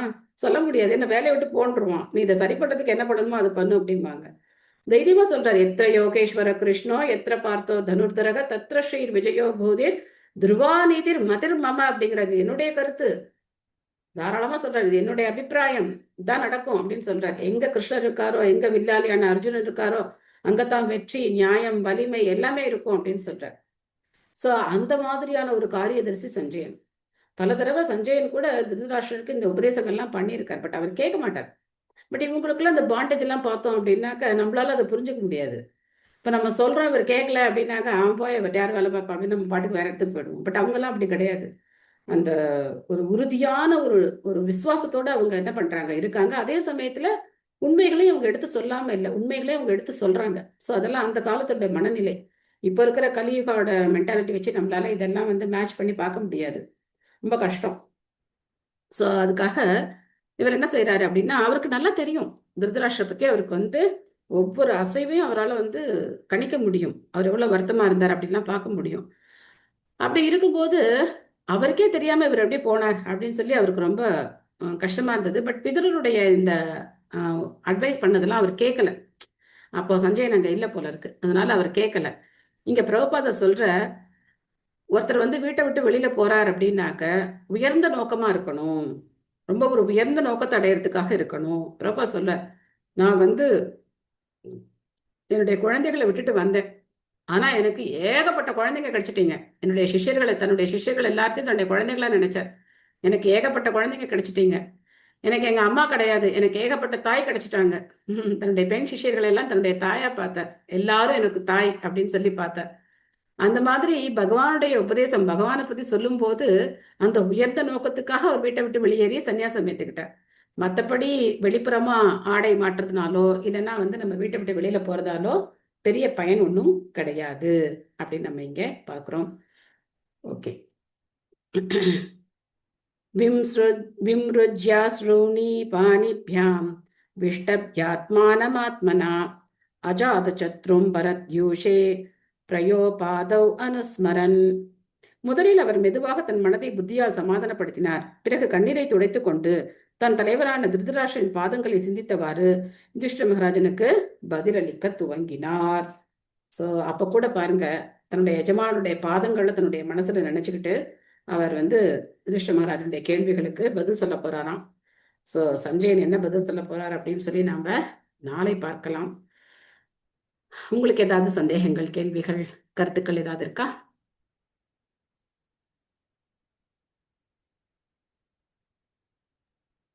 ஹரே கிருஷ்ண மாதாஜி. சொல்லுங்க மாதாஜி. மாயவாத தத்துவவாதிகளுக்கும் மாயவாத சன்னியாசிகளுக்கும் என்ன மாதாஜி வித்தியாசம்? அதெல்லாம் ஒரு வித்தியாசமும் கிடையாது, ரெண்டும் ஒண்ணுதான். மாயாவாத தத்துவத்தை பேசுறாங்க சன்னியாசிகள், அவ்வளவுதான். எல்லாருமே மாயாவாதிகள் எல்லாருமே சன்னியாசிகளா இருக்கணும்னு அவசியம் கிடையாது, இல்ல இல்லையா? ஆனா இவரு திருதராஷ்டிரன் மாயாவாத சன்னியாசி சன்னியாசிலாம் அவர் எடுத்துக்கல. அவர் வனப்பிரஸ்த வாழ்க்கை தான் ஏத்துக்கிட்டார், மனைவியோட தானே இருக்காரு. ஓகேவா? ரெண்டு பேரும் ஒண்ணுதான். மாயாவாத தத்துவவாதிகள்னாலும் மாயாவாத தத்துவம் பேசுறவங்க எல்லாரும் மாயாவாத தத்துவவாதிகள். அதுல சில பேர் சன்னியாசமும் எடுத்துக்கலாம் இல்லையா? எல்லாரும் சன்னியாசி ஆயிடுவாங்களா? ஆன்மீக இயக்கம்னு எடுத்துக்கிட்டோம் அப்படின்னா எல்லாரும் சன்னியாசி கருத்தும் ஒன்னாத்தான் இருக்கும். ஆமா, அந்த தத்துவத்தை அவங்க பேசுவாங்க, மாயாவாத தத்துவத்தை அவங்க பேசுவாங்க. சில பேர் அதுல சன்னியாசம் எடுத்துக்கலாம். அதில் நம்ம பார்த்தோம்னா ஸ்ரீபாத சங்கராச்சாரியார் சன்னியாசம் எடுத்துக்கிட்டார். அவரை ஃபாலோ பண்றவங்க எத்தனையோ பேர் இருக்காங்க. எல்லாருமா சன்னியாசம் எடுத்துக்கிறாங்க? யாரோ கொஞ்சம் பேர் சன்னியாசியா இருக்கலாம். அவங்க இதுல வந்து என்ன சட்டம் இருக்கோ அதுபடி அவங்க சன்னியாசம் ஏத்துக்கலாம். பட் அவங்க தத்துவம் என்ன? மாயாவாத தத்துவம். அப்ப அதுல 3 குச்சி மாதிரி வச்சிருப்பாங்கன்னு சொல்லி 3 விஷயம் சொன்னீங்க. அதுல அவங்க இதுல யாரு மாதாஜி? இதுல த்ரீதண்ட கோஸ்வாமிகள்ன்றது இதுக்கு 3 பதில் யார் சொல்றீங்கன்னு பார்க்கலாம். இதுக்கு என்ன பதில் யார் சொல்றீங்க? யார் கிளாஸ் கரெக்டா கேட்டிருக்கீங்கன்னு பார்க்கலாம். வைஷ்ணவர்கள் வந்து திருதண்ட வச்சிருக்காங்க. வைஷ்ணவ சன்னியாசிகள் திருதண்டி சன்னியாசிகள், மாயாவத உடல் சன்னியாசிகள் உடல் ஏகதண்டி. மனம் இதுக்கு மனம் உங்க கேள்விக்கெல்லாம் இனிமே இவங்க தான் பதில் சொல்லுவாங்க. சொல்லுங்க, என்ன திரிதண்டம் சொல்றீங்க? உடல் மனம் வாக்கு. உடல் இது மனம் வாக்கு அதை குறிக்கிறது. உடல் மனம் வாக்கு குறிக்கல, என்ன குறிக்குது? உடல் மனம் வாக்கு எதை குறிக்குது? அதனால நான் பகவானுக்கு சேவை செய்வேன் அப்படிங்கறத மெயின் பாயிண்ட் குறிக்கிறது. விட்டுறக்கூடாது. உடல் மனம் வாக்கு வச்சு என்ன வேணா பண்ணலாம். பகவானுக்கு சேவை செய்வேன். அஜாமிலனுக்கு 3 யமதூதர்கள் வந்தாங்களாம். ஏன் வந்தாங்க 3 யமதூதர்கள் அப்படின்னா இதே கேஸ் தான். உடல் மனம் வாக்கு உடல் 3 மனம் நாள் அவர் பாவம் செஞ்சார். பாவம் செஞ்சேன். சோ உடல் மனம் வாக்கோட நிறுத்திடக்கூடாது. உடல் மனம் வாக்கு வச்சு என்ன செய்யணும்? பாவம் செய்யணுமா? என்ன செய்யணும்? பகவானுக்கு பகவானுக்கு சேவை சேவை செய்யணும். அது அங்க என்னது அண்டர்லைன், பகவானுக்கு சேவை செய்யணும். அது ரொம்ப முக்கியம். சோ அவங்க வந்து வைஷ்ணவ சன்னியாசிகள், திருதண்டி சன்னியாசிகள், திருதண்டி கோஸ்வாமிகள் அப்படிலாம் நம்ம பார்த்தோம். நீங்க என்ன பண்ணீங்க? கொஞ்ச நேரம் தூங்கிட்டீங்களா? விமலாதேவி மாதாஜி ஹரே கிருஷ்ண. இல்ல மாதாஜி, கேட்டேன். எனக்கு அந்த இருந்தீங்க. இதுல எனக்கு அது புரியவே இல்லை. இந்த ஓகே ஓகே. திருதண்ட கோஸ்வாமிகள் ஏன்னா பாகவதம் கேட்டோம் அப்படின்னாக்க நல்ல முதல்ல தூக்கம் வரும். பட் நம்ம சாயந்தரம் தான் கேட்குறோம், தூக்கம் வரதுக்கு வாய்ப்பு கிடையாது. எனிவே சந்தேகம் கேட்கறதுல தப்பே கிடையாது, கோச்சிக்காதீங்க. நான் சும்மா விளையாட்டா பேசினேன். இல்ல மாதாஜி, எனக்கு உங்களை பார்க்கும் போதே சந்தோஷமாயிருது, உற்சாகமா இருக்கு. அதனால நானா ஒரு விஷயம் புரிஞ்சுக்க கூடாதுல்ல, அதனாலதான் கரெக்ட் கேள்வி கரெக்ட். கேள்வி கேட்குற வரைக்கும் ரொம்ப சந்தோஷம். நிறைய கேள்வி கேட்க கேட்க தான் நமக்கு வந்து தெளிவும் கிடைக்கும். நம்ம என்ன புரிஞ்சிட்டு இருக்கோம் அப்படிங்கிறதையும் நம்ம வந்து செக் பண்ணிக்கலாம். ஏன்னா இது வரைக்கும் நம்ம மாயவாத தத்துவவாதின்னா பகவானுக்கு உருவம் இல்லை அப்படின்னு சொல்றவங்க, இதுல சன்னியாசின்ற ஒரு வார்த்தை எக்ஸ்ட்ரா இருக்கிறதுனால எனக்கு அது கொஞ்சம் அதான் குழப்பிடுச்சு. அவங்கள கொஞ்சம் பேர் சன்னியாசியெல்லாம் இருப்பாங்கல்ல, அவ்வளவுதான். Simple logic. சரி சரி. ஹரே கிருஷ்ணா. நன்றி மாதாஜி. ஹரே கிருஷ்ணா. ஓகே, வேற ஏதாவது கேள்விகள் இருக்கா? ஹரே கிருஷ்ணா மாதா. தேங்க்யூ மாதாஜி. தேங்க்யூ மாதாஜி. அதுக்கப்புறம் பாகவதம் செட்டு புதுசா வாங்கியிருக்கிற 2 பக்தர்களுக்காக நம்ம வந்து, எனக்கு ஒரு பக்தர் தனியா மெசேஜ் போட்டிருந்தாங்க, நானும் பாகவதம் வாங்கிட்டேன் அப்படின்னு சொல்லி. அப்புறம் ஒரு மாதாஜி, நம்ம மாதாஜி வந்து புக்ஸ் எல்லாம் வச்சு அவங்க போட்டோவே போட்டிருந்தாங்க. அவங்களுக்காக நம்ம ஒருத்தரை என்ன பண்ணலாம்? ஹரே கிருஷ்ண மகாமந்திரம் சொல்லுவோம். ஹரே கிருஷ்ணா ஹரே கிருஷ்ணா கிருஷ்ண கிருஷ்ணா ஹரே ஹரே, ஹரே ராமா ஹரே ராமா ராம ராமா ஹரே ஹரே. ஹரே கிருஷ்ணா. புது வருஷம் பறக்க போகுது. இந்த புது வருஷத்துல பகவான வீட்டுக்கு அழைக்கணும். நான் தான் அது தனியா மெசேஜ் போட்டது நான் தான் மாதாஜி. நீங்க தான் போட்டீங்களா? Okay okay Mataji. Okay Mataji, thank you Mataji. உங்க பேர் வேறையா இருக்கு, பட் எனக்கு மெசேஜ் வேற பேர்ல இருந்து. ஓகே, இல்ல அம்முன்னு பேர்ல வந்திருக்கோம். அம்முன்னு பேர்ல ஆமா, வந்திருக்கும் அம்முங்கிற பேர்ல வந்தது எனக்கு.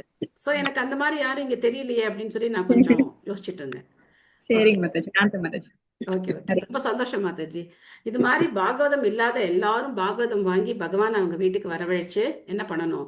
சந்தோஷமா சேர்ந்து நம்ம பாகவதம் படிக்கணும். நிறைய பேர் ஹேண்ட் ரைஸ் பண்ணி எல்லாரும் பாகவதம் படிக்கிறதுக்கு பெரிய போட்டி இருக்கணும். நான் பாகவதம் படிக்கணும், நான் பாகவதம் படிக்கணும் அப்படின்னு சொல்லி நம்ம எல்லாரும் ஆசைப்படணும். ஸோ அந்த மாதிரி நம்ம பாகவதம் படிக்கணும். Okay, thank you. இன்னைக்கு பாசுரம் மாதாஜி. அப்புறம் அந்த பிரபு மார்னிங் இந்த திருப்பாவை இதெல்லாம் சொல்லும் பொழுது மாயாப்பூரோட இது அப்படியே எடுத்து இது பண்ணாரு, அந்த மங்களார்த்தி இதை. ரொம்ப ஒரு நாளைக்கு அப்படியே கம்ப்ளீட்டா அங்கேருந்து லைவ் இது அப்படியே இது பண்ணாரு, போட்டு காமிச்சாரு. மாயாப்பூர் இது எல்லாம் மங்களார்த்தி எப்படி பண்றாங்க, அது எல்லாருக்கும் இவங்களுக்கு அவங்களுக்கு எல்லாம் போய் அலங்காரம் பண்ணி, அதுல நீங்க இருப்பீங்களா அலங்காரம் பண்ண இதுல? அலங்காரம் எல்லாம் இல்லை, மாதாஜிஸ் எல்லாம் கிடையாது. நாங்க பூ கட்டி கொடுக்கலாம், பூ கட்டி கொடுக்கலாம். நாங்க வந்து வெளியில இருந்து சேவைகள் பண்ணலாம். உள்ள வந்து ஒன்லி சன்னியாசிகள், நல்லா காமிச்சாரு, நல்லா அதெல்லாம் பிரம்மச்சாரிகள் அந்த மாதிரி கிரகஸ்தர்களும் போவாங்க. பட் நிறைய சர்வீஸ் இருக்கு பிரபு. ஆண்களுக்கு தான் முக்காவாசி அங்க வந்து உள்ள அனுமதி, பெண்களுக்கு அனுமதி கிடையாது. ஹரே கிருஷ்ணா மாதாஜி. நான் தான் போட்டோ போட்டேன். எஸ் மாதாஜி. ஓகே மாதாஜி, ரொம்ப சந்தோஷமா இருந்தது. பாகவதம் 2 பேர் வாங்கினது, அதுக்கப்புறம் இந்த குரூப் ஆரம்பிச்சு இந்த மாதிரி பாகவதம் வாங்கி படிக்கணும் அப்படிங்கிற ஒரு உத்வேகம் கிடைச்சது. இது எல்லாமே வந்து எல்லாம் பகவானுடைய நீங்க கிருபை. கொடுத்த கைடன்ஸ் தான். நீங்க உங்க வகுப்பை அட்டன் பண்ணணும்னு ஒரு இன்ட்ரெஸ்ட் மாதாஜி. நம்ம வந்து ஹரே ஒரு கிருஷ்ணா. ஒரு சின்ன ஒரு இன்ஸ்ட்ருமெண்ட் தான். பிரபுபாதருடைய கருணை நமக்கு வந்து வாக்கியம் தான் கிடைக்கும். மாதாஜி. தேங்க்யூ மாதாஜி. கண்டிப்பா கண்டிப்பா. ஹரே மாதாஜி கிருஷ்ணா புக் மாதாஜி. வாங்கும்போது இந்த புக்ஸ் எல்லாமே சேர்ந்து உங்களோடவே சேர்ந்து டிராவல் பண்ணி படிச்சு முடிக்கணும்னு ஒரு ஆசை மாதாஜி எங்களுக்கு. தனியா உட்கார்ந்து படிக்கணும், உருப்படியா படிப்பேனா நான் என்ன புரிஞ்சுக்கல, எனக்கு தெரியாது. வாங்கும் போதே கிருஷ்ணா மாதாஜியோடவே எனக்கு கம்ப்ளீட் பண்ணணும் அப்படின்னு சொல்லி தான் வேண்டி வாங்கின பிரார்த்தனை மாதாஜி. பண்ணிப்போம், பிரார்த்தனை பண்ணிப்போம். என்னை விட நல்ல பக்தர்கள் உங்களுக்கு கிடைச்சு அவங்க கிட்ட எல்லாம் நீங்க பாகவதம் கேட்கணும்னு நான் பிரார்த்தனை பண்ணிக்கிறேன். மாதாஜி நான் 2-3 பாகவதம் கிளாஸ் கூட வேற வேற அட்டென்ட் பண்ண மாதாஜி. ஆனா உங்க அளவுக்கு என்னுடைய புத்திக்கு புரியுற அளவுக்கு எடுக்கிறதுக்கு தயவு செய்து யாரையும் கம்பேர் பண்ணாதீங்க. இப்படித்தான் நம்மளுடைய அபராதங்கள் வந்து தொடங்குது. நம்ம இதை அறியாம பண்ணிடுறோம். பட் வந்து நம்ம யாரோடையும் கம்பேர் பண்ண வேண்டாம். அவங்கவுங்களுக்கு அவங்கவுங்களுடைய நிலை, அவங்கவுங்களுடைய ரியலைசேஷன், அவங்கவுங்களுடைய வே ஆஃப் ப்ரெசன்டேஷன் இதெல்லாம் இருக்கு. நான் சும்மா சாதாரண ஒரு நபர் தான். நான் வந்து பெரிய ஆளெல்லாம் கிடையாது. ஆனாலும் பகவான் எனக்கு ஒரு வாய்ப்பு கொடுக்குறாரு. அந்த வாய்ப்பை பயன்படுத்தி உங்களோட சேர்ந்து நானும் பாகவதம் படிக்கிறேன். ஆனால் மூத்த பக்தர்கள், நிறைய பக்தர்கள் இருக்காங்க, சன்னியாசிகள் இருக்காங்க. இதெல்லாம் பெரிய கோர்ஸாகவே வந்து இஸ்கான் நடத்துது. பக்தி சாஸ்திரி, பக்தி வைபவ், இந்த மாதிரி கோர்ஸ் எல்லாம் நடக்குது. அதிலெல்லாம் நம்ம கலந்து படிக்கும்போது இப்போ எப்படி உங்களுக்கு பலபத்ர பிரபு நல்லா ட்ரெயின் பண்ணியிருக்காரு. உங்களெல்லாம் எக்ஸாம் எழுத வச்சு நீங்களாம் இனிமேல் எக்ஸாம்லாம் பயப்பட மாட்டீங்க. எக்ஸாம்லாம் எழுதிடுவீங்க நீங்கள். ஸோ அது மாதிரி நாங்களும் வந்து நான் பக்தி வைபவ் படிச்சுட்டு இருக்கேன். ஸோ பக்தி வைபவில் நாங்கள் இப்போ 3rd கேண்டோவில் இருக்கோம். 3rd கேண்டோ ஃபர்ஸ்ட் புக்கு முடிச்சிருக்கோம், 2nd புக்கில் இருக்கோம். ஸோ இது மாதிரி கோர்ஸ் எல்லாமே பண்ணுறாங்க. நிறைய சீனியர்ஸ்லாம் சொல்லி கொடுக்குறவங்க இருக்காங்க. நம்ம என்ன தெரிஞ்சுக்கணும் அப்படின்னா, நிறைய பாகவதம் நம்ம வந்து இன்ஃபர்மேஷன் மாதிரி கேட்கக்கூடாது. இன்ஃபர்மேஷன் மாதிரி கேதர் பண்ணி நான் இது ஒரு இப்போ இருக்கிற காலகட்டம் அப்படி இருக்கு. எத்தனை விஷயம் நமக்கு தெரியும் அப்படிங்கிற மாதிரி இல்லை. நம்ம எத்தனை ஃபாலோ பண்ணுறோம், நம்ம எதை ஃபாலோ பண்ணுறோம், அது ரொம்ப முக்கியம் இல்லையா? நமக்கு நிறைய மண்டையில் ஏறிச்சு அப்படின்னா அது அது கஷ்டம். நம்ம வந்து எத்தனை ஃபாலோ பண்ண முடியுது அதுதான் ரொம்ப பார்க்கணும். அதனால நம்ம பிரார்த்தனை பண்ணிப்போம். எனக்கும் ஆசை தான் எல்லாரோடையும் சேர்ந்து 12 காண்டங்கள் பாகவதம் படிக்கணும் அப்படின்னு சொல்லி எனக்கும் ரொம்ப ஆசை தான். ஸோ அப்படி படிப்போம். பகவானுடைய கிருப்பை பிரார்த்தனை பண்ணிப்போம். நன்றி மாதாஜி, உங்களுடைய உற்சாகத்துக்கு நன்றி. எங்க நம்ம மாதாஜியை காணோம்? ஹேமலதா மாதாஜியா? அவங்க எங்க காணோம்? காணப்போயிட்டாங்க. மாதாஜி நான் படிக்கவா பாசுரம் 15 படிங்க. ஆண்டாள் சரணம். எல்லே இளம் கிளியே இன்னம் முருங்குதியோ, சில்லென்றழையன் மின் அங்கை மீர் போதற்கின்றேன். வல்லை உன் கட்டுரைகள் பண்டே உன் வாயறிதும், வள்ளீர்கள் நீங்களே நானேதான் ஆயிடுக. ஒல்லை நீ போதாய் உனக்கென்ன வேறுடையை, எல்லாரும் போந்தாரோ போந்தார் போந்தெண்ணிக்கொள். வல்லானை கொன்றானை மாற்றாரை மாற்றழிக்க வல்லானை, மாயனை பாடேலோர் எம்பாவாய். ஸ்ரீ ஆண்டாள் திருவடிகளே சரணம். ஹரே கிருஷ்ணா. ஹரே தேங்க்யூ கிருஷ்ணா மாதாஜி. மாதாஜி. தேங்க்யூ மாதாஜி. எடுக்காம உட்காந்து ஹரே கிருஷ்ணா ஹரே கிருஷ்ணா கிருஷ்ண கிருஷ்ணா ஹரே ஹரே, ஹரே ராம ராம ராம ஹரே ஹரே. வஞ்சாகல்பத்ருभ्यश्च कृपा सिन्धुभ्यो पतितानां पावनेभ्यो वैष्णवेभ्यो नमो नमः. थैंक यू माताजी. हरे कृष्णा. हरे कृष्णा माताजी. Thank you Hare Mataji. Krishna. Thank you. Shri Vaikuntha Ekadashi Mataji. Thank you Mataji. Hare Krishna Mataji. எல்லாருக்கும் வைகுண்ட ஏகாதசி நல்வாழ்த்துக்கள். ஆனா நமக்கு நாளைக்கு தான் ஏகாதசி. ஹரே கிருஷ்ணா. ஹரே கிருஷ்ணா. நன்றி ஹரே மாதாஜி. கிருஷ்ணா. ஹரே தேங்க்யூ கிருஷ்ணா. மாதாஜி. ஹரே கிருஷ்ணா. हरे कृष्णा माताजी. ஹரே ராம ராம ஹரே हरे கிருஷ்ணா. कृष्णा माताजी. ஹரே கிருஷ்ணா மாதாஜி. மாதாஜி நீங்க அந்த இது அனுப்பிச்சிட்டீங்களா எனக்கு அந்த ஸ்கேனர் மாதாஜி? அனுப்புறேன் மாதாஜி. அனுப்புறேன் மாதாஜி. அதுக்கு தான் மாதாஜி. ஓகே அனுப்புறேன். மாதாஜி இன்னைக்கு தானே ஏகாதசி மாதாஜி நமக்கும்? என்னம்மா? ஏகாதசி இன்னைக்கு தானே மாதாஜி நமக்கும்? நாளைக்கு தான் ஏகாதசி நமக்கு. அப்படிங்களா? ஆமா. ஹரே கிருஷ்ணா. நீங்க இன்னைக்கு ஏகாதசி விரதம் இருந்தீங்களா? ஆமாங்க மாதாஜி, இருக்குங்க மாதாஜி. ஓ சரி சரி. ஒரு குரூப்ல இன்னைக்கு போட்டிருந்தாங்க மாதாஜி, இன்னொரு குரூப்ல நாளைக்கு போட்டிருந்தாங்க. ஓ தமிழ் குரூப்ல இன்னைக்கு தான் போட்டிருந்தாங்க மாதாஜி. தமிழ் சித்தால இன்னைக்கு தான் போட்டிருந்தேன். அப்படியா? சரி. ஹரே என்னன்னு கிருஷ்ணா. தெரியல. எப்படி இருந்தாலும் சரி, ஒன்றும் பிரச்சனை இல்லை. ஃபாலோ பண்ணதால ஒன்றும் தப்பு கிடையாது. ஹரே கிருஷ்ணா மாதாஜி. ஹரே கிருஷ்ணா. உங்க கிளாஸ்க்கு வந்தப்பதான் நானும் பாகவதம் புக் வாங்கியிருக்கீங்க மாதாஜி. ஹரே கிருஷ்ணா. ஹரி ஹரி. ரொம்ப கிருஷ்ணா சந்தோஷம் மாதாஜி. மாதாஜி, ரொம்ப சந்தோஷம். அதான் டெய்லி படிக்கணும்ட்டு ரொம்ப ஆர்வமா ஹேண்ட் ரைஸ் பண்ணுவீங்க மாதாஜி. கண்டிப்பா ஹரே கண்டிப்பா கிருஷ்ணா. எல்லாரும் படிக்கலாம், எல்லாரும் படிக்கலாம். கண்டிப்பா ஒரு மாதாஜி. நாள் நேரம் அந்த மாதிரி ஆகும்போது ஒரு 2 பேர் மிஸ் ஆவாங்க. பட் மறுநாள் வந்து நீங்க முதல்ல படிச்சிடலாம். படிச்சுக்கலாங்க மாதாஜி. ஹரே கிருஷ்ணா. ஹரே கிருஷ்ணா. ஹரே கிருஷ்ணா. நன்றி மாதாஜி. நன்றி. ஹரே கிருஷ்ணா. எண்டு கொடுத்துருவோமா? Hare Krishna Hare Hare Krishna Krishna Krishna Krishna Hare Hare, Hare Hare Rama Rama Rama Hare Hare. Thank you all. Hare Krishna. Thank you all. Hare Krishna Mataji. Hare Krishna.